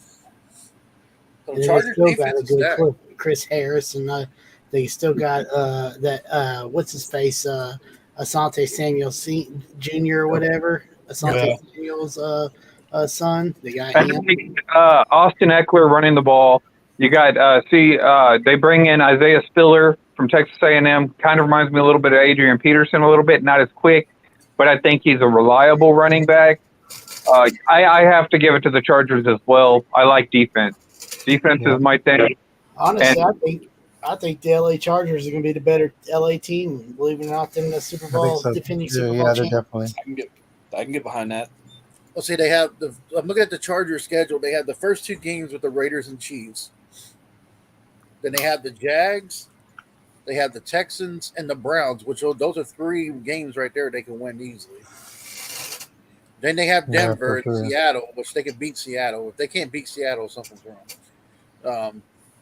Then they have Yeah. the Falcons, the 49ers, the Chiefs, the Cardinals, the Raiders, the Dolphins, the Titans, the Colts, the Rams, and then the Broncos. Mm-hmm. I would not be shocked, and I don't know about you guys. I would be shocked if the Chargers are the number 1 seed in the AFC. That's what I had them in my prediction video. But, this one, like I said, I had to predict a little bit different because contingencies are different. But Yeah. So let's talk about that. Let's look at the NFC's picture here. Who do you guys have as the NFC's number 1 ranked in the playoffs this season? The number 1 seed in the NFC. Yes.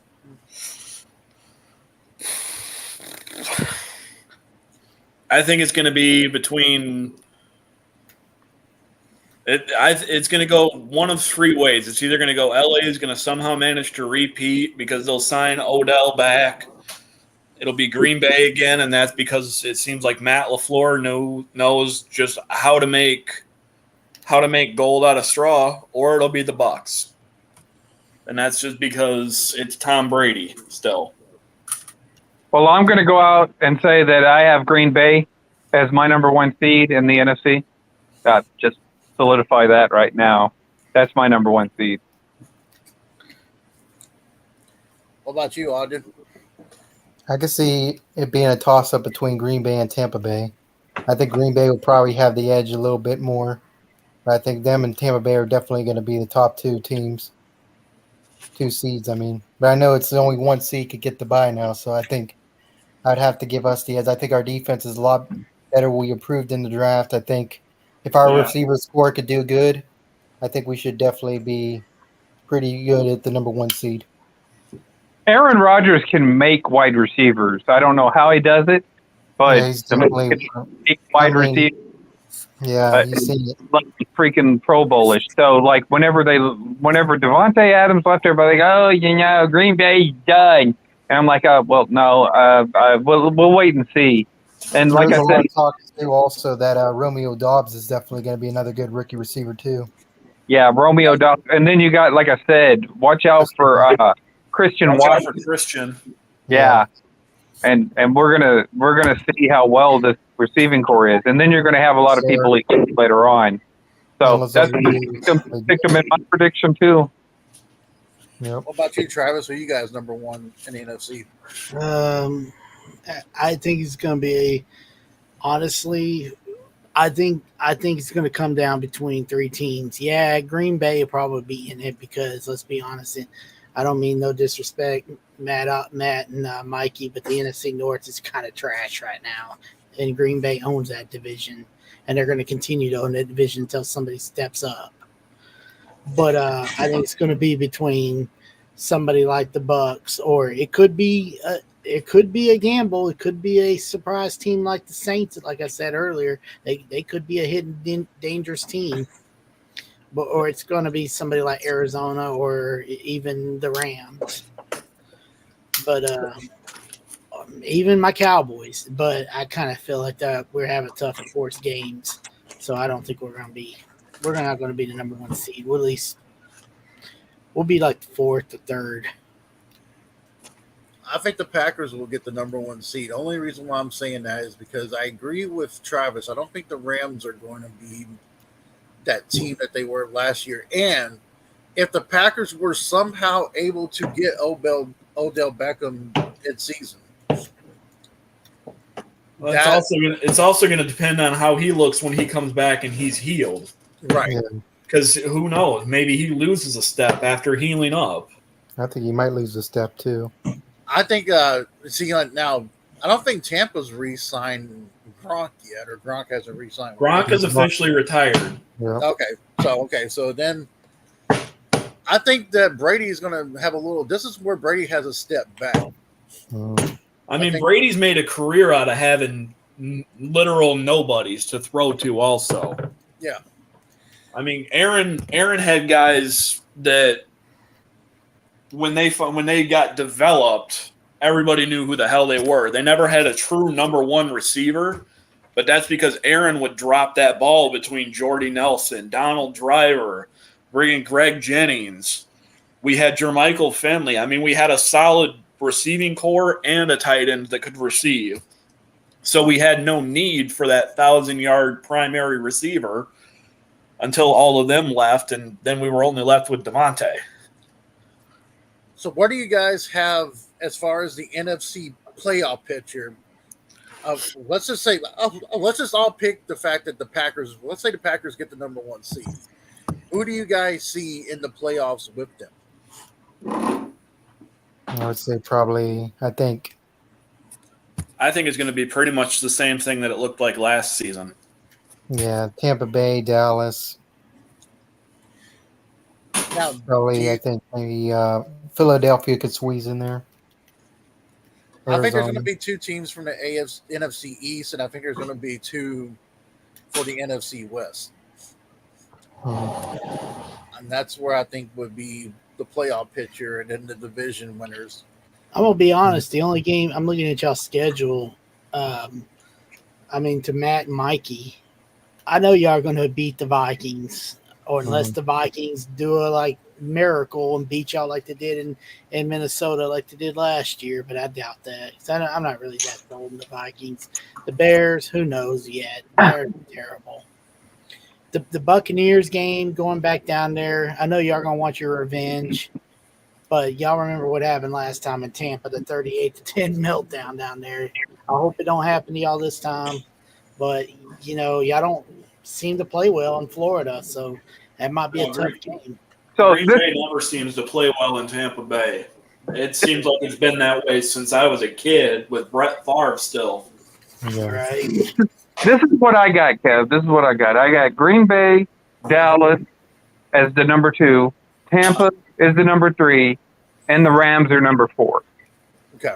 Because that division is going to be so hard. On October 2nd, by the way, for Green Bay, that's going to be a tough game right there when the Patriots come to Lambeau. That's going to be a tough game. I have Philadelphia and San Francisco and Arizona as my wild card. That's what I got. Be right back. I have the same thing posted, except for the 49ers. For some reason, I have the Vikings or the Saints slipping in That's what I was thinking. in that little playoff spot right there. I think the Saints get in this year. I feel the same way. I think the Saints get in this year. If Jameis stays healthy, they got a set team. They got a better team than what people think. So I want to ask you guys, who y'all think in the AFC would be your number one seed? I think Kansas City's going to be out the playoffs this year. Yeah, they'll be on. I honestly think I kind of agree with what Kev said earlier. I think the Chargers could be the number 1 seed. I think that the Bills will be the number 1 seed only because the Chargers play in a tough division. So I got the Bills, Chargers, Cincinnati, and Tennessee being my top, with the Raiders, Patriots, and Denver as my wild card. Here's a question to ask y'all. So which team you think is finally going to get over the hump and finally step up this year? Maybe give it a run to the NFC Championship game. I honestly think this is for the AFC Championship. This is do or die for Buffalo. Yeah, It's Buffalo gonna- definitely has to get that monkey off their back. I definitely can see that. It's definitely do or die for Buffalo, because if Josh, and don't get me wrong, Josh Allen's a hell of a quarterback, but if he can't get past that whole Buffalo's time is winding down, and I'll even admit it too. Here, what I'm about to say, the Titans' window is dwindling. Yep. And I look at it like these are two teams right there that their time is dwindling, and they need to. If it's either now or never. Wouldn't it be cool if it was the Buffalo Bills and the Minnesota Vikings, since they both lost 4 Super Bowls apiece? Yeah, that'd Oh, be crazy. jeez. I'd have to the root for the Vikings. Bills. The Vikings even have a defense. I mean, didn't they lose a lot of players? I'll actually pick the AFC Championship right now. I think it's going to be Buffalo and the Chargers. That's my pick, I think. That might be a good one right there. Oh, wait a minute. You know what? I left out something because I forgot. I was going to make some changes from my pre-draft. So I got to replace one of these teams with the Browns. So I guess I'm going to go ahead and replace Denver with the Browns because I'm going off of my prediction from my team. Yeah, we did. So instead of Denver, going to be the Browns. The Browns are going to get the wild card, one of the wild card spots. Yeah, they're going to hit that last wild card spot. Okay. I think one of the strengths, I'll tell you the truth, one of the strengths for my Cowboys this year is going to be our defense this year. I think one of our strengths is our defense because our offense, you don't know what you're going to get with our offense. Sometimes you might get a freaking fiery offense, or you might just get a mediocre ass fucking offense like we did last year. Well, we were pretty good whenever we were had success running the ball. When we go away and go to that imbalanced pass happy offense. I'm wondering why my bank account was going down really fast. Yeah. Honestly, I'm sorry to interject, but I don't know who people have for a gas provider or whatever, wherever they live. But if anybody has the company called Nicor, fuck Nicor. no, I don't have that here. No. I I apologize for stepping off. My ex-wife called me upstairs and said, "Hey, you got to see this shit. Damn. This house is supposed to be on the budget plan. That budget plan started out at $86. They are now charging her almost $230 a fucking month for gas. Our bill should only be about $45-50. Here in Texas, our gas company's called Atmos Energy. I'd rather go sit down and have a fucking luncheon right now with the entire Chicago Bears roster than deal with goddamn Nicor. God, the Chicago Bears. And I will sit in the middle of downtown Chicago wearing full Green Bay Packer get up. Yeah, No, I'll get this shit kicked out of me. Justin Fields' jersey. We were talking about the AFC, Mike, and we're thinking that it might be Buffalo and the Chargers in the championship, AFC championship. I could get behind that one. Yeah, I could see the Chargers being the number 2. I could see the Bills being the number 1 seed. It won't be an NFC West NFC championship game this year. I have the Browns and the Chargers in the AFC championship. Oh. I'm a defense guy. Having the Browns kind of sneak in there as the hidden underdog that nobody suspects. Yeah, they're going to take a wild card, and then they're going to make a push deep in the playoffs. Ball control, basically time of possession. I think that the Browns are set up to do it. I thought the Browns were set up to do it last year, though, and we've seen how that turned out. So,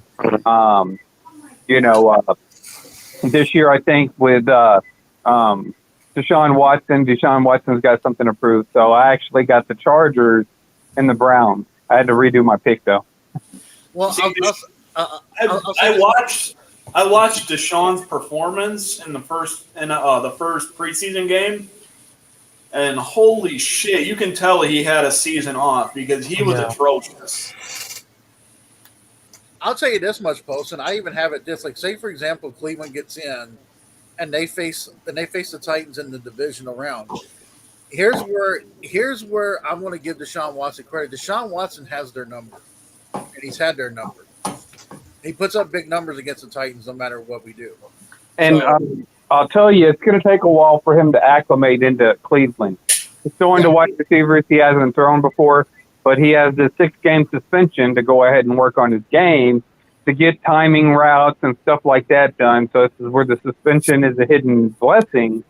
By the time he's ready and in form, he can hit the first game and then come out and be on all cylinders, I think. Now the question remains though for Cleveland. Does anybody know what he did though in that entire year that he was off? Because I mean, the throws that I was seeing, he was underthrowing guys. Like he had no arm strength. I don't know.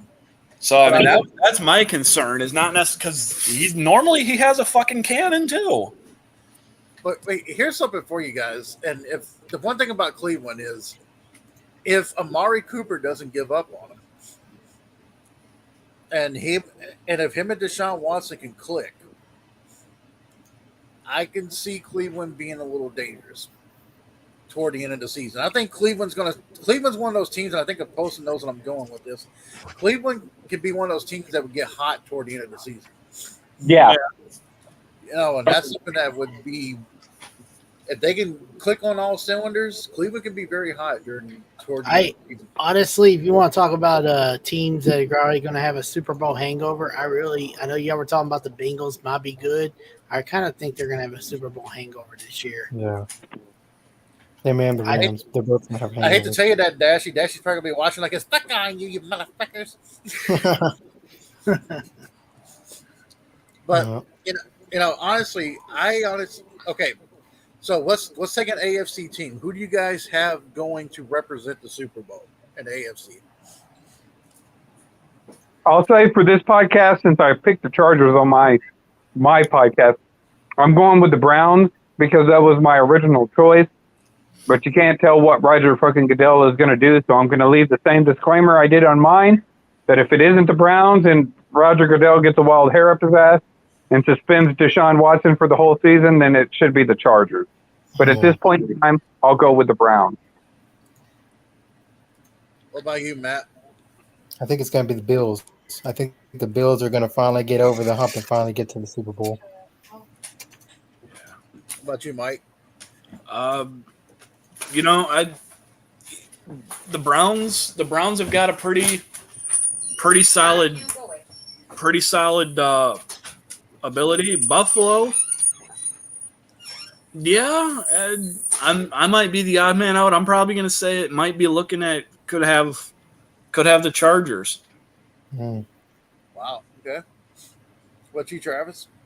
I can see the Chargers because they did load up. I mean, and they are a good team. And Justin Herbert could be like Joe Burrow, a surprise quarterback that's really good and turns it on in the playoffs. I would love to see Cleveland in the Super Bowl. Only reason why, because I would love to see the T-shirts saying Browns to the bowl, taking the Browns to the Super Bowl, and just the marketing for the Browns would be funny as it is. But I really am going to go with, and I'm teetering on this because I love what the Chargers have done, but I think this is the time where I think Josh Allen finally gets the big one, and it's his turn. And I think he will get to the Super Bowl for the Buffalo Bills. Now, whether or not they win it is another story. But for the NFC, who do you guys have for the NFC as far as the NFC Championship? Cowboys and Packers. Yeah, I think so too. That's going to be a good I one. think it's going to be crazy too. The McCarthy versus his former team, but I'm sorry guys, but I wouldn't be surprised if the Cowboys turn it on this year. I mean, they might start off a little sluggish towards the first of the year, but Dak might finally get his swagger because he's going to eventually have to. But if we get our running game going and our defense plays like we did, and we start see, that's the thing. I'm gonna warn y'all. Week 10. I'm just gonna warn you, Mikey and Matt. We did lead the league in turnovers. And when y'all y'all beat the crap out of us the last time in AT&T Stadium. We had a terrible defense. This time we got playmakers on defense, so that might be a tough game. Week 10. Oh yeah, hands down. I'm not going to argue that one at all. Parsons is not a joke. I actually saw Micah before training camp at at the Galleria Dallas, one of our local malls. That dude was swole too. I knew it was him because I could tell his And face. Diggs, he's pretty good too. You guys, isn't he like your cornerback or something? He's good, but I'm gonna be honest. Can I just be real honest? Because I like to be honest. Okay. Yeah. He does give up a lot of yards. He's Did he lead the league or something in interceptions for a while there? Yeah, but he's a gambler. Everybody's got to realize he is a gambler, and there's a lot of times he is a really good defender. He swats the ball. He's in receivers' faces. Yeah, and then we got another couple guys that are underrated on this team. Don't count. Why do you think I made a joke earlier to you guys that does somebody want to trade for Anthony Brown? Anthony Brown is trash, garbage. We got Kelvin Joseph, Boston. We call him Boss Man Fat. He's out of Kentucky. That's what he calls himself because he was a rapper.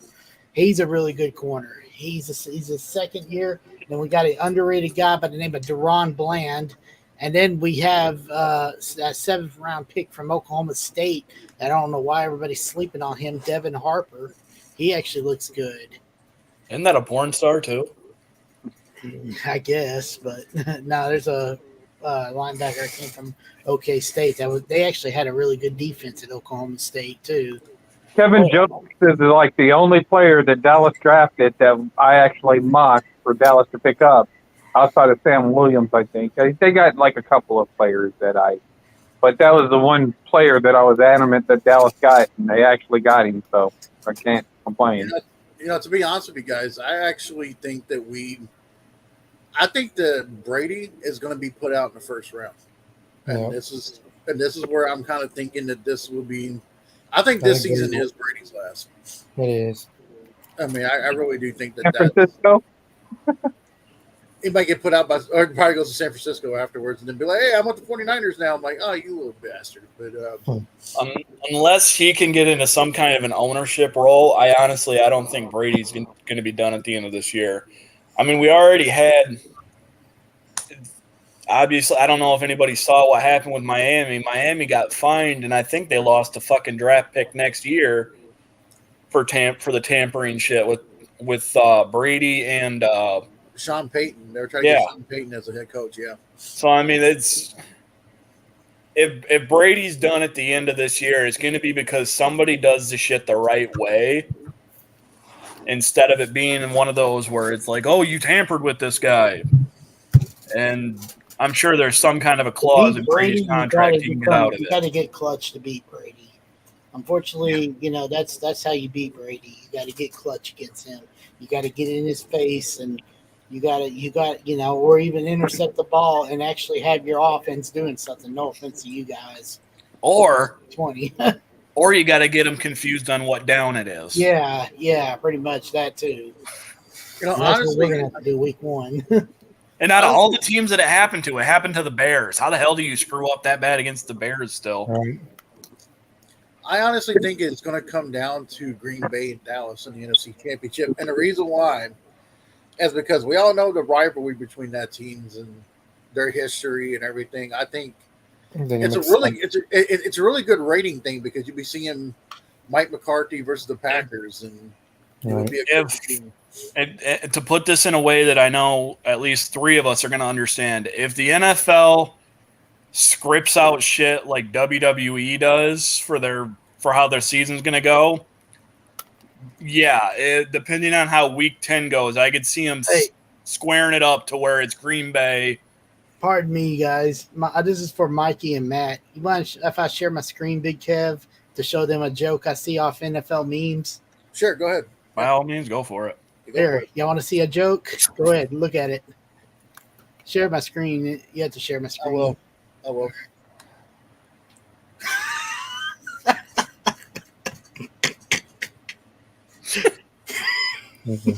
Nice. I'm sorry, guys. I had to share that with y'all. Yeah, I seen that one. That's funny. Oh my gosh. There's something we'll never see in my lifetime, at least, and I think I'm the youngest one out of the 5 of us. Actually, Ogden is 29. Yeah, I'm 20. Oh, shit. 29 today. And it's birthday boy, too. Man, by the way, before we go any further, gotta wish happy birthday to Matt Ogden here. It's his birthday today. Well, I guess I'll announce it. I'll go ahead and announce it. Not this Saturday, but next Saturday is actually my birthday. I'll be 37 years old. I'll be turning 37 next Saturday. Now I feel a little bit better about myself. Enjoy enjoy the 37 because you're 3 years close to 40. Yeah, where me and Post are in our 40s, so you're there. You're almost there. Getting close. And I'm smack dab in the middle of them 30s and 40s at 35 with a broken back. It's not from a lack of trying that my back isn't broken. Yeah. So if some of y'all have Buffalo, some of y'all have the Chargers. Who do y'all have representing Green in NFC in the Super Bowl? Apparently, it's representing Green Bay, so we already know your pick, Kev. Yep. Green Bay. I wanna go with them, but I know if I say it, I'm gonna jinx the shit out of it. So I'm not gonna say Green Bay. I'm gonna tell you why too, because I know that as a Cowboys fan, I hate to do this, but Dallas is not their weakness is in the middle. Green Bay got stronger in the middle. This is how the 49ers beat us, is putting pressure up the middle for Dak Prescott, and I think that Green Bay understands this. If we would have gotten Linderbaum like I wanted to, then I'd be like, oh yeah, we're a shoe-in, man. Just go ahead and call the Super Bowl ours. But Green Bay just got that one spot where our weakness is, and so I gotta go with Green Bay.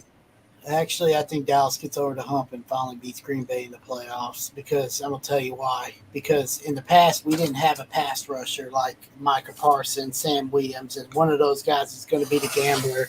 Plus, like I said, our defense can create turnovers.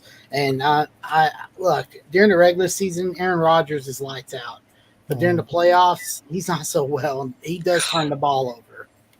Oh yeah, the guy can have an MVP season and then look like he's a first-year rookie from the first round in playoffs. I don't know how good he's going to be in the playoffs again.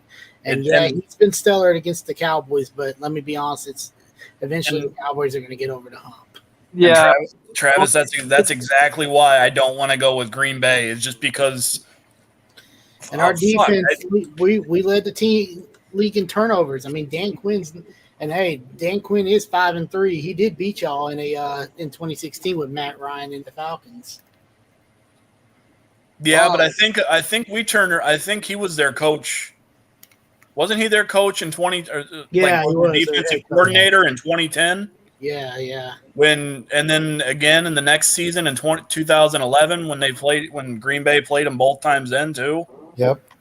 Because I mean, both of those ones, one of them Green Bay did pretty good, and the next one Green Bay blew them the fuck out. Yeah. So Dan Quinn won the head coach in 2010 or 2011. I think he came on later on. I thought he might have been their defensive coordinator. No, that was Seattle. That was Seattle. No, y'all had issues with Seattle, unfortunately. Yeah. Now, our issues with Seattle are usually just cockiness at the last second or replacement referees that don't know how to fucking referee. No disrespect, Mikey. You know, y'all are tied with Donovan McNabb and the Philadelphia Eagles of 2000s there in the NFC Championship game, right? He was the same record, 1-4. I believe it. And he had like one Super Bowl appearance. The only thing Aaron Rodgers has is he's got one ring over Donovan McNabb. And now he'll have 2 this year. I'm hoping so, to be honest. Let me ask you guys this.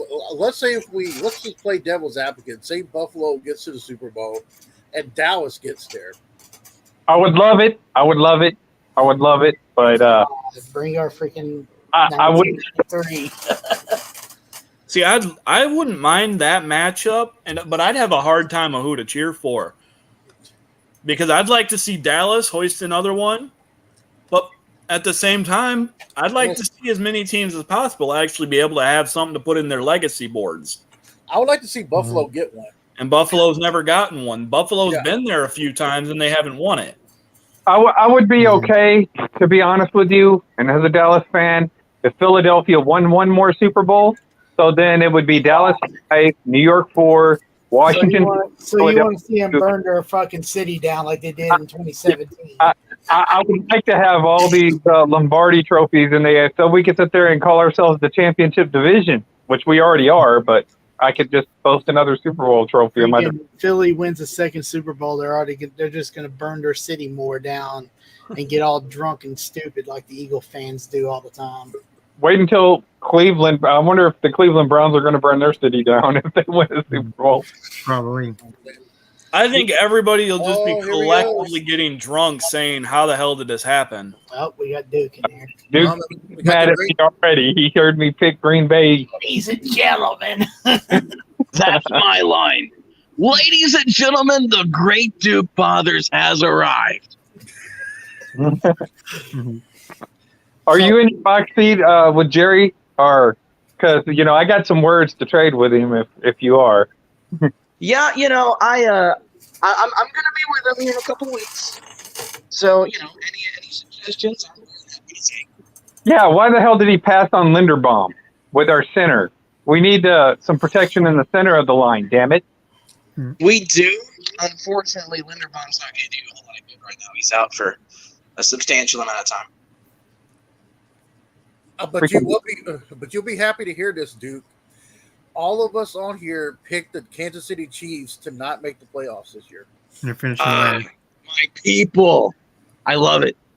I think we all kind of say they were kind of like going to finish last two. Yeah. Yep. Yeah, I like it. Yeah. I like it.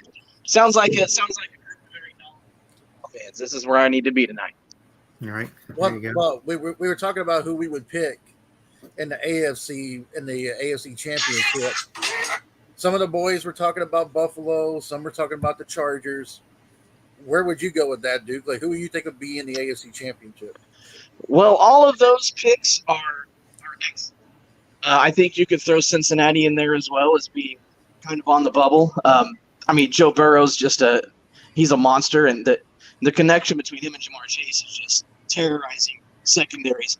We talked about this actually last night on Monday Night Mayhem, and it took me a little bit to make a decision between the Bengals or the Bills, but I just cannot pick against Josh Allen. He is, we talk about, as much as you hate him, the wave of quarterbacks that we just saw with Tom Brady and Aaron Rodgers and Drew Brees and all of the ones that everyone considered great. The next wave of that is Josh Allen and Joe Burrow and Herbert, and Allen is leading the charge. So it would be a very wise decision, in my estimation, to go with the Buffalo Bills and Josh Allen. So that's who I want to go with. And plus, I'll add this too. Nobody deserves a championship more than the Bills fans right now. I mean, the Bills fans really deserve. They are so passionate. They deserve to have a Super Bowl caliber team. I think they finally got one. So give me the Bills. If they get a running game going, maybe they would be good. I'm gonna be honest. That's a great point. And that's where I have to agree with Travis. This is the one thing that I the Bills, to me, is that they don't invest enough in the run. It's all Josh Allen, and this is ends up being whenever you invest so much in just the passing game, this is why I kind of like hesitant to pick the Bills. That's fair. It's very valid. I can see your point, definitely. I mean, Josh Allen is it. The defense is stupid. Is stupid good, but we know that any team that wants to be serious about winning a Super Bowl, you have to do two things. You have to win the turnover battle, and you have to win time of possession. And the majority of turnovers we see in this league now are on passing plays. So, I see where you're coming from. It makes a lot of sense. Now, the boys were saying, too, Duke, that they're picking Dallas and Green Bay in the NFC Championship. Ooh. Is that an ooh like you don't like the sound of that one, or an ooh like holy shit, that sounds like a great one to watch? Oh, well, it would be a great one to watch. I'm intrigued as to why. Listen, you're going to hear a lot of Dallas Cowboys fans this season are going to say one of two things. They're either going to say, well, we just lost a preseason game to the Broncos. Our season's already over with. Or they're going to say, this is our year. We them boys. They say that every year. There is no in between. I already sympathize with you, Duke. I already sympathize because I know where you're going, but I'm going to let you go there because I just went there. I am the I like to be the not necessarily the one that rides the fence, but I like to be one of the realists. And the realist in me says that the Dallas Cowboys are still a little ways away from that spot. Does that mean the season's over today? No, it doesn't.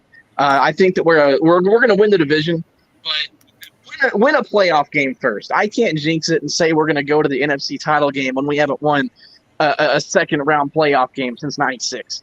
So I'm going to pump the brakes a little bit. And honestly, I'm going to do the same thing with Green Bay. Simply because, I know that Aaron Rodgers didn't say it was going to be Green Bay in the Super Bowl. We just said the NFC Championship game. Yeah, and I don't see him there either. I just because, I know Aaron Rodgers is amazing, but, with the loss of Devontae Adams is pretty big. I know he's got that rookie receiver. I can't think of the rookie receiver's name right now. Christian Watson. Yes, he is.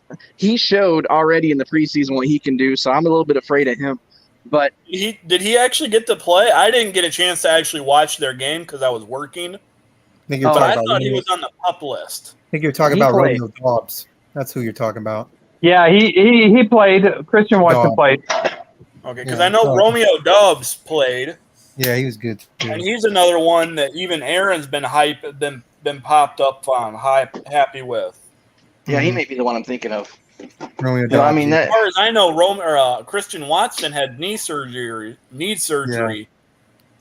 Here's the only other issue with Green Bay, and I got to confess: have y'all finally addressed your run defense problems? Because Green Bay has struggled to stop the run the last. That's the whole reason why I picked them, is because that they went ahead and bulked up that defense. They added a linebacker and a defensive tackle that I think are going to contribute immediately. But the defensive tackle, though, is like third or fourth on the depth chart, though. He'll be rotated out because that primary defensive nose tackle that we use is fucking big old Kenny. Yeah, Kenny Clark. And he is our star defensive front seven stud. Here's the problem I see with Green Bay, and I'm gonna be a realist here with y'all, and I'm not gonna hate because I know some of y'all know me as a Packer hater, but I'm relaxed on it tonight. I don't want to be a hater, but I'm just going to be a realist because I'm a realist about my team too. There's something Dallas has that Green Bay really doesn't have besides DeAndre Campbell. DeAndre Campbell's good, but you don't have a set good of linebackers. And that's the problem why Green Bay can't stop the run. You got to have good linebackers to stop that run along with the defensive front.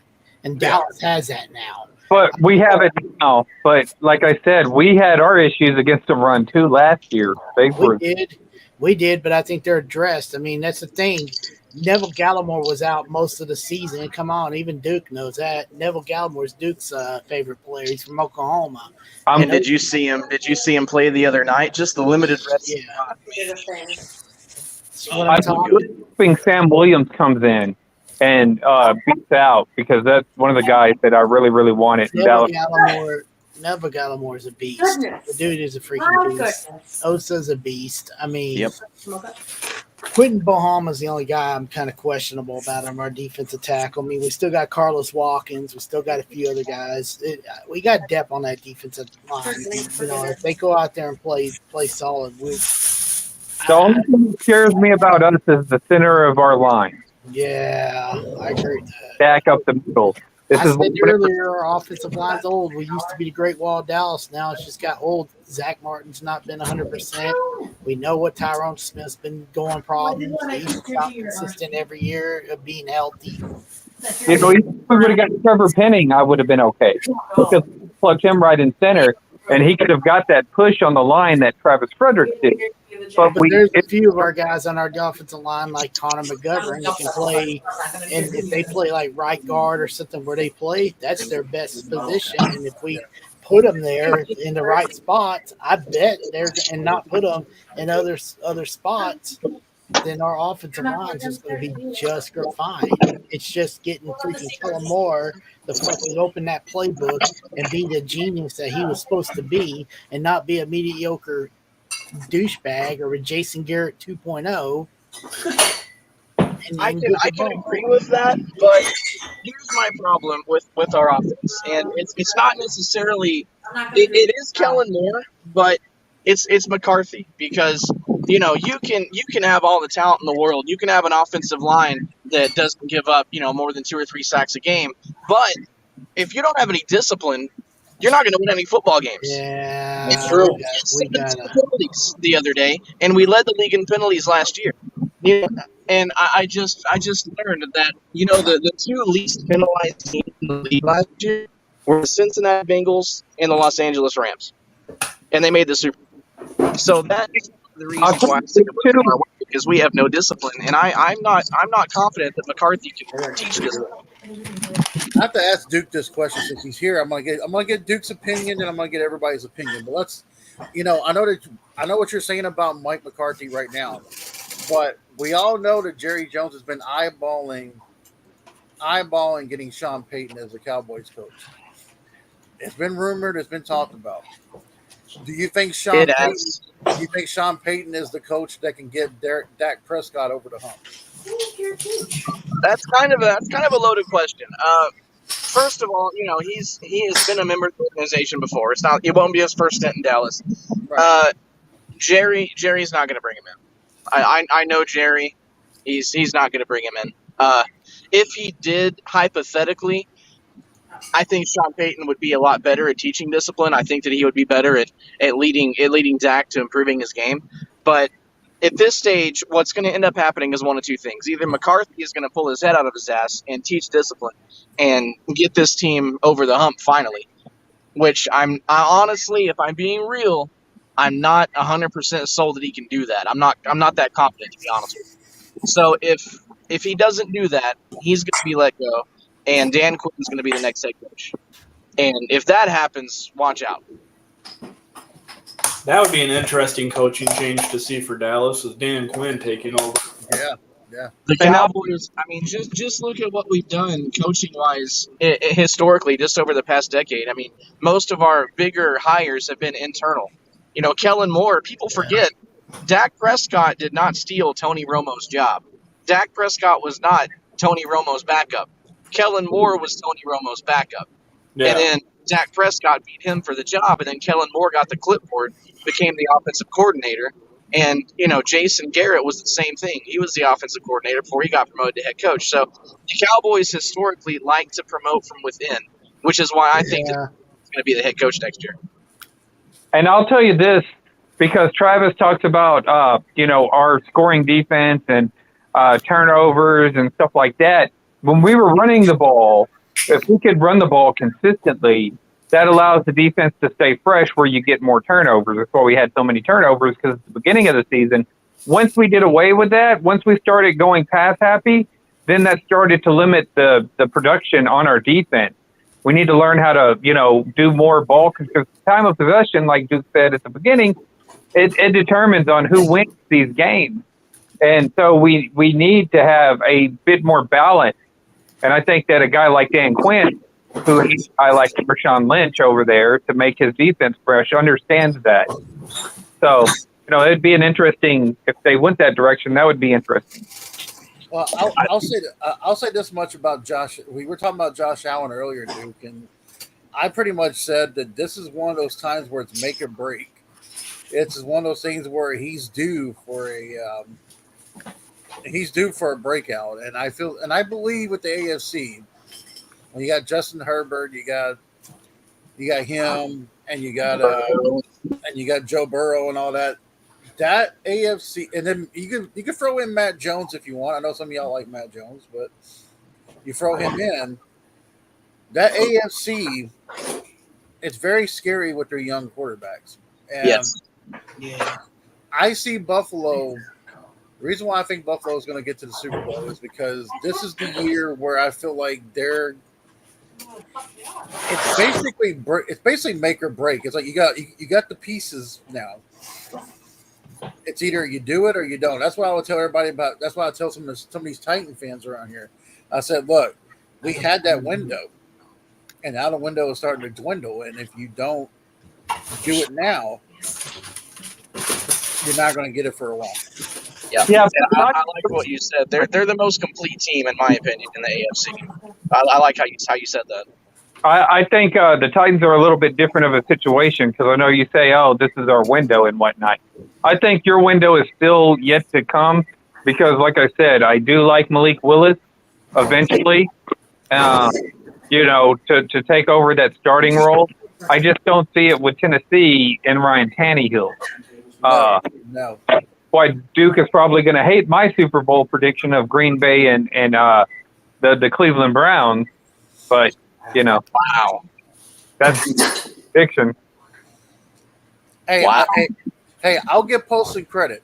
Last year he did choose the Rams to go, and he chose one. I think he was teetering between Cincinnati and Cleveland last year. So I will give Polson credit.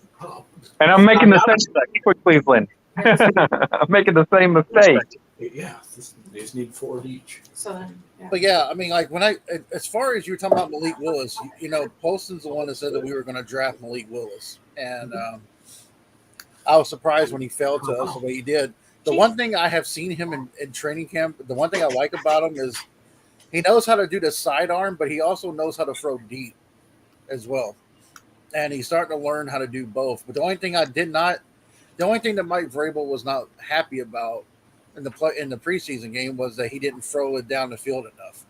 Oh, another. But I saw signs of a guy who could be very dangerous. Oh yeah. If you give him the right adamant, and the AFC though, it's almost like not fair because you got Russell Wilson over there. Now you got Josh Allen, you got Patrick Mahomes, you got Joe Burrows, you got Justin Herbert. And I guess if you want to throw in Lamar Jackson, you can throw him in there. And you still got Derek Carr. It's almost like the AFC is just so stacked that the NFC is just sitting there like, huh? Don't forget about the great Trevor Lawrence. Oh, girl, yeah, great Trevor Lawrence, yeah. It doesn't matter. The NFC has Tom Brady, so we win by default. That's true. And Aaron Rodgers. And Tom Brady and Aaron Rodgers. That's true. Yeah. Just Tom Brady. Hey, now be nice, damn it. Y'all forgot to mention the greatest secret weapon in the NFC quarterback arsenal, Cooper Rush. Whoever's pulling the quarterback. And the second best quarterback in the NFC East. I gotta agree with that. Hey, I gotta say this. At least I could say I respect the Packer fans here on the panel. Like Matt and Mikey, and even I like this. Y'all know Pac-Man Jake or Pac-Man Sports. He seems like a really good guy. Yeah, one annoying Packer fan. Can I be honest, Matt? One annoying Packer fan's that guy named Matt Ramage. I don't really care for that guy too much. I'll tell you the ones that really just are irritating as fuck as a Houston Texans fan. Thank God, yes. God dang. Because they're like, yo, Dallas isn't even the best team in Texas. Oh, well. Does that a little. That's right. It's the Astros. Oh wait, wrong sport. Duke Butters might remember who I'm talking about, but there was this one Texan vid maker it wasn't Steven Rose, but it was Joseph Tinney, man. Like anything you say to him, he was a fucking douchebag. Anything you would say to him about if you say anything about the Texans or something like that, he's like, well, we've held, we've been the best team in the wild, blah blah blah blah blah blah. I'm like, dude.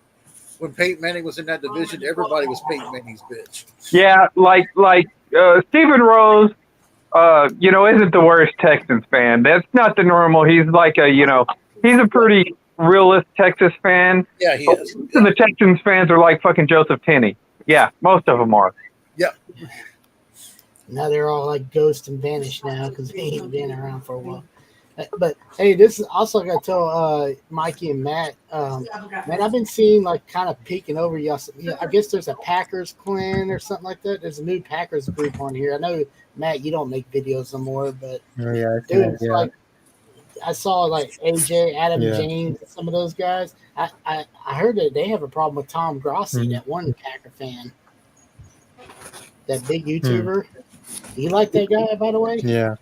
Well, I don't know, but if y'all form a little Dallas Cowboys clique, Travis, with D-Town and Duke Bothers over here and Simon, then I'm down to join it, just to let you know.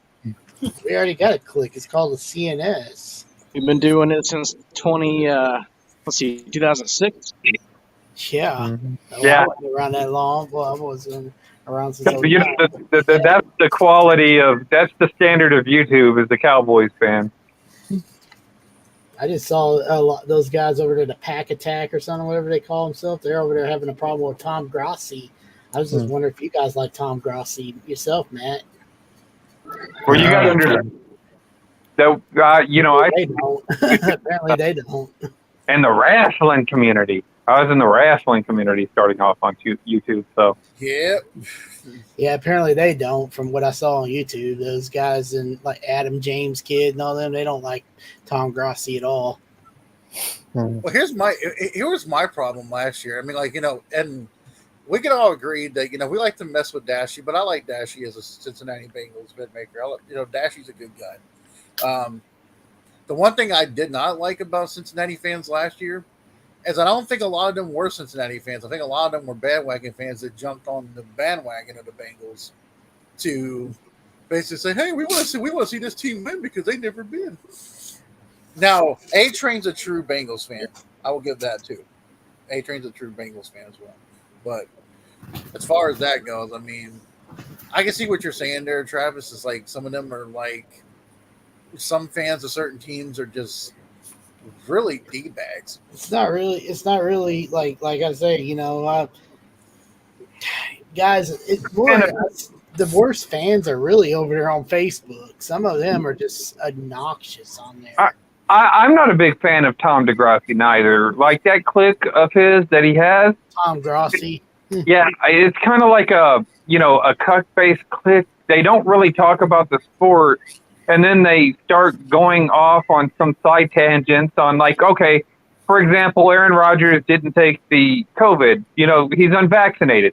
Why are you making such a big deal about this and going out, oh my God, he's putting people at, that's Tom Grossi, you know what I'm saying? And so as a person that's coming on the internet to like watch your sports video, I want you to talk about the sports, not you have a little mental breakdown because you believe that he needs to be vaccinated or unvaccinated one way or the other. You know, he lied about it. He said he was immunized. Yeah, I don't care. No, and I feel the same way. Honestly, as somebody, I've gotten the shot. I got it for my ex-father-in-law's sake because the guy doesn't have a spleen from a motorcycle accident. So I did that shit for my own peace of mind, so I wouldn't feel like shit if he got sick because of me. But I could give a fuck less who has it, who doesn't. Right. At the end of the day, if I want to watch somebody play and I want to spend $350 to see a fucking game, let me get my money's worth by letting these fucking guys play. Yeah, that's the way, because I didn't get it. And I didn't never, you know, I was in close contact. My supervisor got it. My mom got it. I had to drive, and I never caught it because I'm immune to it naturally. So why would I go ahead and take some sort of vaccine, inject it to my body so I can feel like crap? Maybe if it doesn't, you know, do other kind of, you know, side effects and, you know, stuff like that, because, you know, it's not good to put the antibodies in your system if they're not necessary. And, you know, I have never gotten sick. I've never caught it once. Some of these people who've gotten the vaccine have caught it like 2 or 3 times already. So, I mean, hey, dude, what do you think about Keontae Turpin? Said Turpin? Yeah, I like the kid. I think he really needs to win the job at punt returner. I think he's electric. I mean, he's tiny. Like if the wind blows too strong, he's going to blow out the stadium. But is he like you know, he's got some speed to him. So is he like Brendan Holiday? Well, since we've been on here, actually, we've all been on here for 2 hours 38 minutes. So I'm gonna, I'm sorry to interrupt, but I'm out. I gotta go make dinner for me and the kid and everything. That way I can get ready to get her off to school. Even though she's 13, so she should be responsible enough. She still needs to have the guidance of, hey, time to get to bed. Come eat. Let's go. God damn it. I think I'm gonna go too. On that one, on this, I'm out. Thank you guys for having me. I look forward to seeing what's going on with this season. Hopefully come mid-season or earlier we do another one of these and we talk about how the season's gone so far. Right. Yeah, we definitely will. Definitely. Good luck And to then your plus, Green you Bay. guys can Good also- luck to Green Bay, by the way. Hey, man. To your Packers. Good luck good luck to Dallas too. That's one I'm curious about. This time we ain't hating. It's just say both good luck, And thanks for saying Des caught it, but I still feel like we would have lost that game for real. It was horrible. I mean, when you had Orlando Scandrix, sorry, bud, out there covering, that was horrible. Well, you were talking about the Dallas Cowboys fans being the new standard on YouTube. Watch, if you're not subscribed to my channel, do it. But watch my channel on September 18th when Simus and I are sitting in the owner's box with Jerry Jones. We're gonna revolutionize this thing because you talked about people. I'm not even gonna say fans. I'm gonna say people that wear the logos of the teams and put the flags in the background on their YouTube videos for clicks, and then they talk about COVID statuses and all this other garbage that has nothing to do with football. We're gonna change the game a little bit. So stay tuned. So Duke Bothers is going to create another renaissance here on YouTube of TTC. I think that's what I think. It's not the plan. Like, this is not some kind of last-ditch effort to rebuild the PTC because, as far as I'm concerned, it's dead. I'm the one that killed it when I stepped down as president. But if it does have a revival and gets back to what it used to be, I'm all in, baby. I mean, count me in. But this is just about Cowboys fans getting together and going to a game and having a good time and showing everybody what this is supposed to be about. So, you're not going to find clickbait titles on my videos. You're not going to find me doing what Mark Holmes does. I'm not that guy. I'm just here to watch the Cowboys. All Nation and all that. Yeah. All Nation. He's not as good as Mark Holmes is. But. What's honestly, guys, the biggest thing about football, and I think that the NFL, some fans on here, some vid makers, like I was talking about, like Duke was talking about, who use their logos and and then what Post was talking about, using like vaccines and using the virus as ways to talk about stuff. We all forget just how much people forget how much we love the game. Yes. And how much this game really means to a lot. The only big channel I ever outside of Duke, every now and then I go on his channel or Mosh or whoever. The only other channel I really pay attention to, and Duke knows them, is my Cowboys family, MCF. Yep. That's it. If I catch you know what? I need to sub to Duke on this channel because they took out my original Prodigal Hill channel, so I don't think I'm sub to you. So that's probably why I haven't seen a lot of stuff going down. Yeah, it could be, man. We have Monday Night Mayhem every week, dude. And yeah, dude, you're gonna want to be sub because we got a lot of stuff going on. Yeah, they studio set up and everything. They terminated my channel, so YouTube did. So I had to go back up. Well, I'll tell you this much though: if the TTC was to come back in its normal, in its normal thing, I mean, like even I'm kind of like Duke. I would probably be all in at that point because, I mean, Matt, would you ever come back and make videos? Or are you done? I mean, if it ever went back to the way it was, I might consider coming back. Yeah. I mean, it was just all drama bullshit, and then most of these guys I haven't even heard of, like new trash talkers and shit. They don't even do what we did. I mean, they use the TTC name. They use it basically as to get like views and shit probably. But I mean, you're not going to get over millions of views though doing TTC though. That's the thing. Yeah, it's the same thing with the YWC, and it's the same thing with YouTube as a whole. You have these content creators that put very little effort into their videos. Whenever me and Big Kev will refer, whenever we used to do parodies, we used to do the videos where we would go back and forth, but we all had each respect for each other. Now it's everybody's out for their own, trying to get clickbaits just to get cheap views. And this is why I don't watch a lot on YouTube anymore. It's why I don't surf YouTube as much. To be real, when I watched Packer fans way back in the day, I'm sure Duke remembers these guys. I mean, Matt, you were around, and then you had that. What was that one guy in 2011 that from South Carolina? Trying to think. Some Packer fan, I don't know. And then you had Sergeant Johnny and Sergeant Dylan. I remember watching those guys' channels.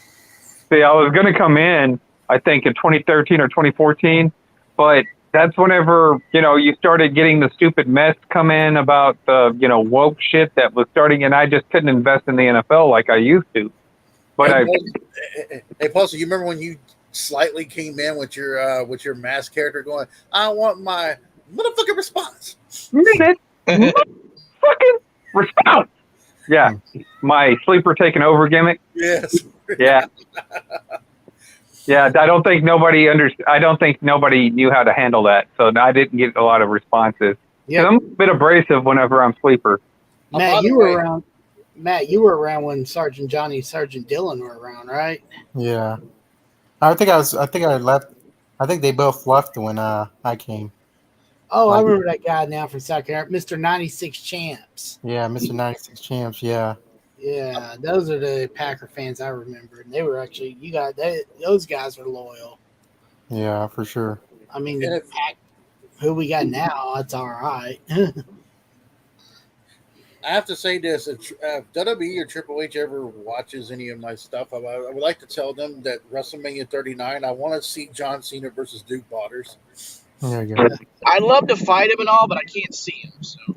Yeah, I'd like to see Duke Ballers versus the Kansas City Chiefs fans. Well, I saw Joe Budden. Dude, you've already seen that. You've seen that for the past 16 years. I massacred every single one of them. I'm talking about in real life, just telling them all. I'm like, where are they? Find me a Chiefs fan on YouTube that I haven't ran off yet. Chief Ureg, check. Cannonball Fortnite, check. Well, Duke almost gave the Miz a Duke cutter, from what I hear. He was right. I was too drunk, damn it. Duke cutter. My God, had a family. I still had the Band-Aids from the IVs on my arm, bro. Like, I was in no shape to give a Duke cutter to anybody. So, I do have to ask Duke this one question, though, because we got everybody else's pick, but who do you got for the Super Bowl? Like, what's your pick? Yeah. So, I already picked the Bills in the AFC. NFC is a little bit more difficult. I think the NFC West is amazing. I think the Cardinals are still a little bit overrated. The Rams, I think, are still the best team in that division. The Cowboys and Packers. It's tough, man. I'm gonna have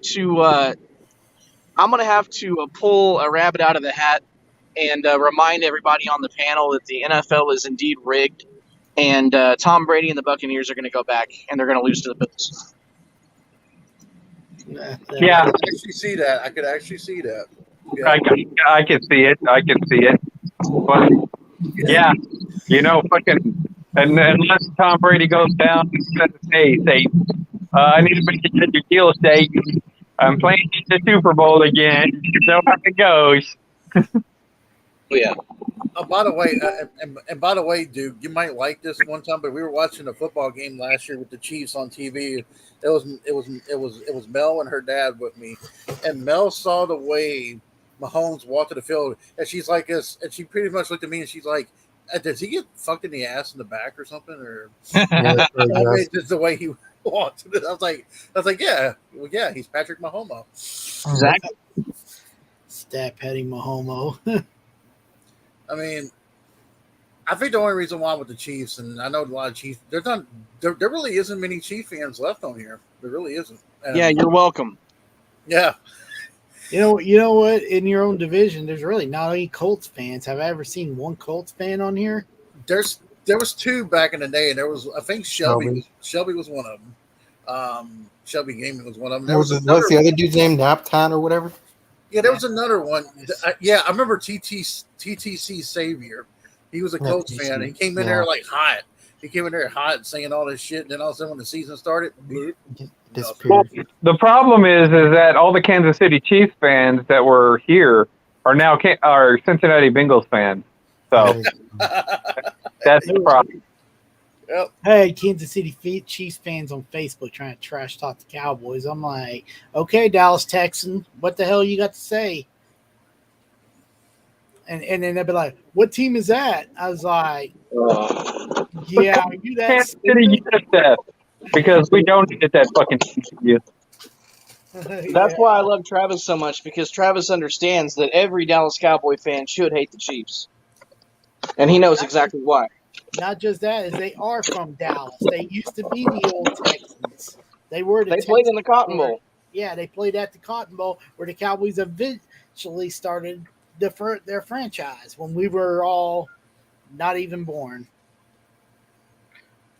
Like the 60s, from 60 to 71. That's where the Tex Tram days, they played at the Cotton Bowl. And I ain't gonna lie. Well, I'll tell you this much. I do thank every last one of you guys for being on here because I was trying to get a little bit more people. I tried to get Desert Eagle on here, but he was doing something at the moment, and I thought it would be kind of cool to have an Eagles fan in here. Hey, I was gonna say, Big Kev. Speaking of the Cotton Bowl, real quick, and I'm sure Duke and Polston would agree.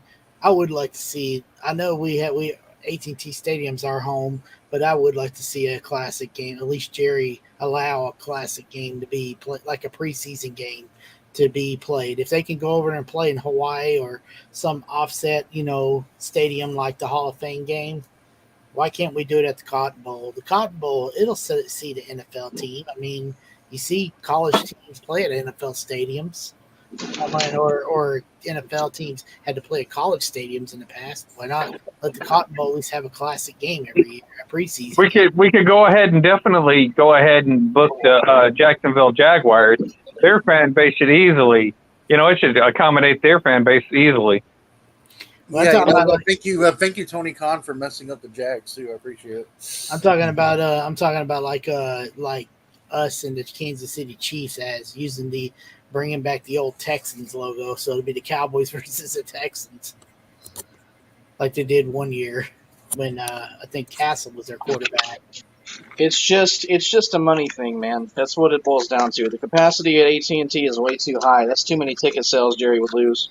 That's the only reason he won't do it, I promise you.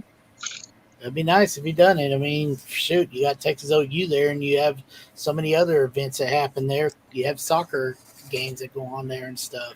So I think he would play a football game in the old Ranger Stadium before he'd play one at the Cotton Bowl.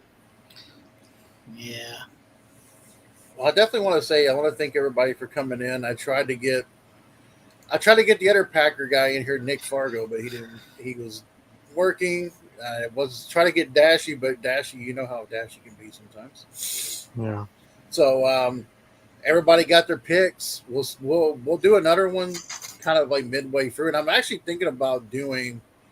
And me and Ogden were talking about this. Maybe doing an NFL picks group ourselves in case Stephen Rose's back is not at 100%, so we can start creating our own little tournament of champions and make it more to where everybody can actually have fun with it. And we won't be picking no NBA games, for fuck's sake. I mean, I don't want to watch NBA anymore, so I don't want to pick that. Thunder up, baby.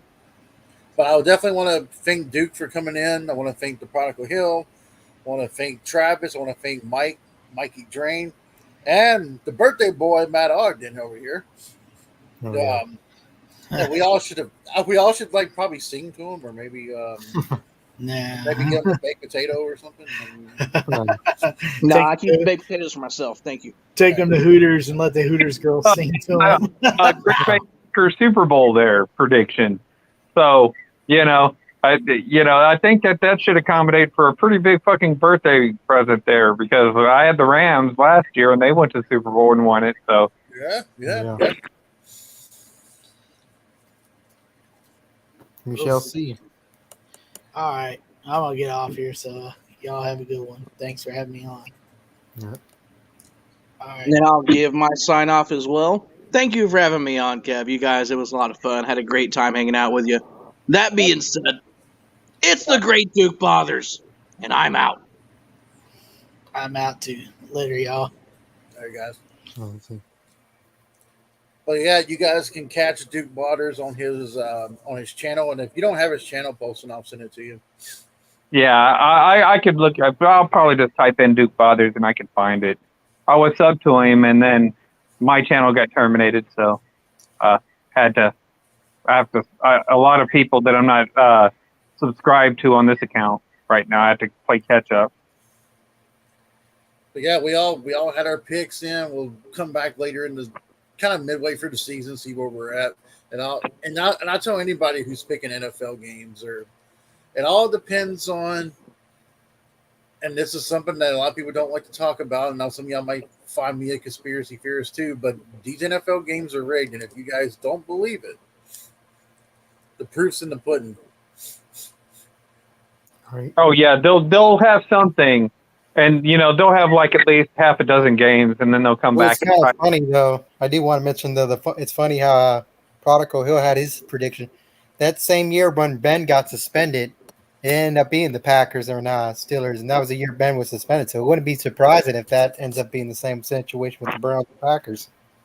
Yeah, I wouldn't be surprised. But like I said, the Browns have been set up for years to make the Super Bowl. I mean, they have like a They have been hyping them up, that's for sure. yeah, and so I mean, for all of a sudden to fall flat whenever you have this quarterback come in. I do think it's kind of odd though when the Browns, they're like saying the Browns don't even have a shot again in Watson. Then all of a sudden Watson says, "I want to come to Cleveland," and he said the media basically said that they were out of the picture, but they never were. He said basically, he said he had a tough decision between the teams, but I think the Browns would probably be the best fit for him, to be honest, in the most position to win the Super Bowl, maybe.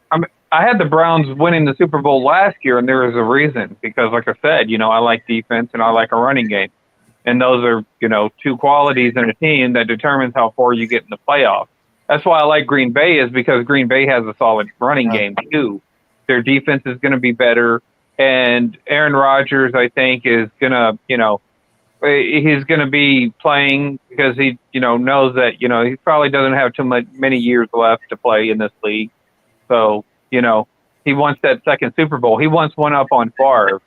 I feel like if he does win it, though, I feel like he's going to retire. Yeah, I think so, too. I mean, I think that would be the perfect ending for him. I mean, he did say he doesn't have many years left, and I think if he wins the Super Bowl, he'd be like, hell, I won it this year. What else do I have left to prove now? I got 2 Super Bowls. It's kind of like the same thing would happen with Peyton Manning when he retired, and he won his Super Bowl. Yeah, I think it's similar. And like I said, he could sit there and say, yeah, Favre had 1 Super Bowl, I had 2.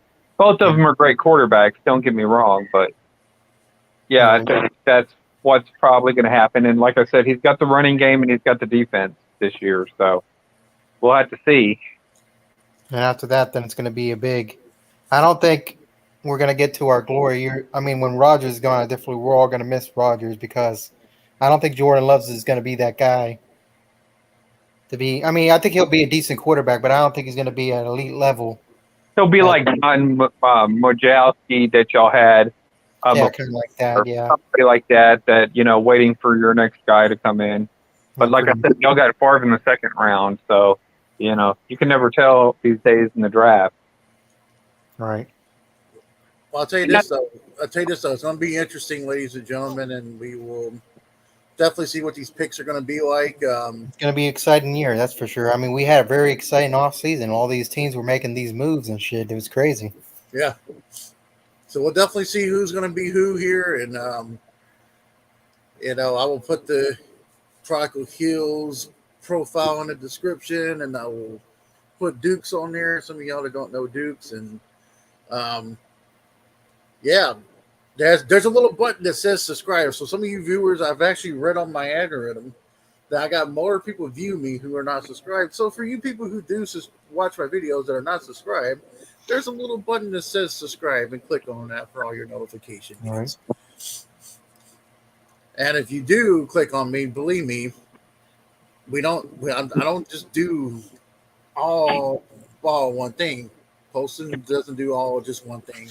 Matt didn't ever do all just one thing. We do our own variety of different things. Right. And if you guys like some stuff, I am bringing this back. I haven't told Poston this yet, but me and Mel are bringing back it's almost kind of like the Mystery Science Theater, but we're bringing back the Horror Science Theater. We're going to be making little comments on like horror kills and be making some funny comments on that. So got to be bringing that back. Yeah, I think you were talking about that, but like I said, I'm not sure whenever y'all are planning to do that, but you might have to send me some of the videos because I think that you do a lot of videos whenever I'm at work. I work on the weekends, so yeah.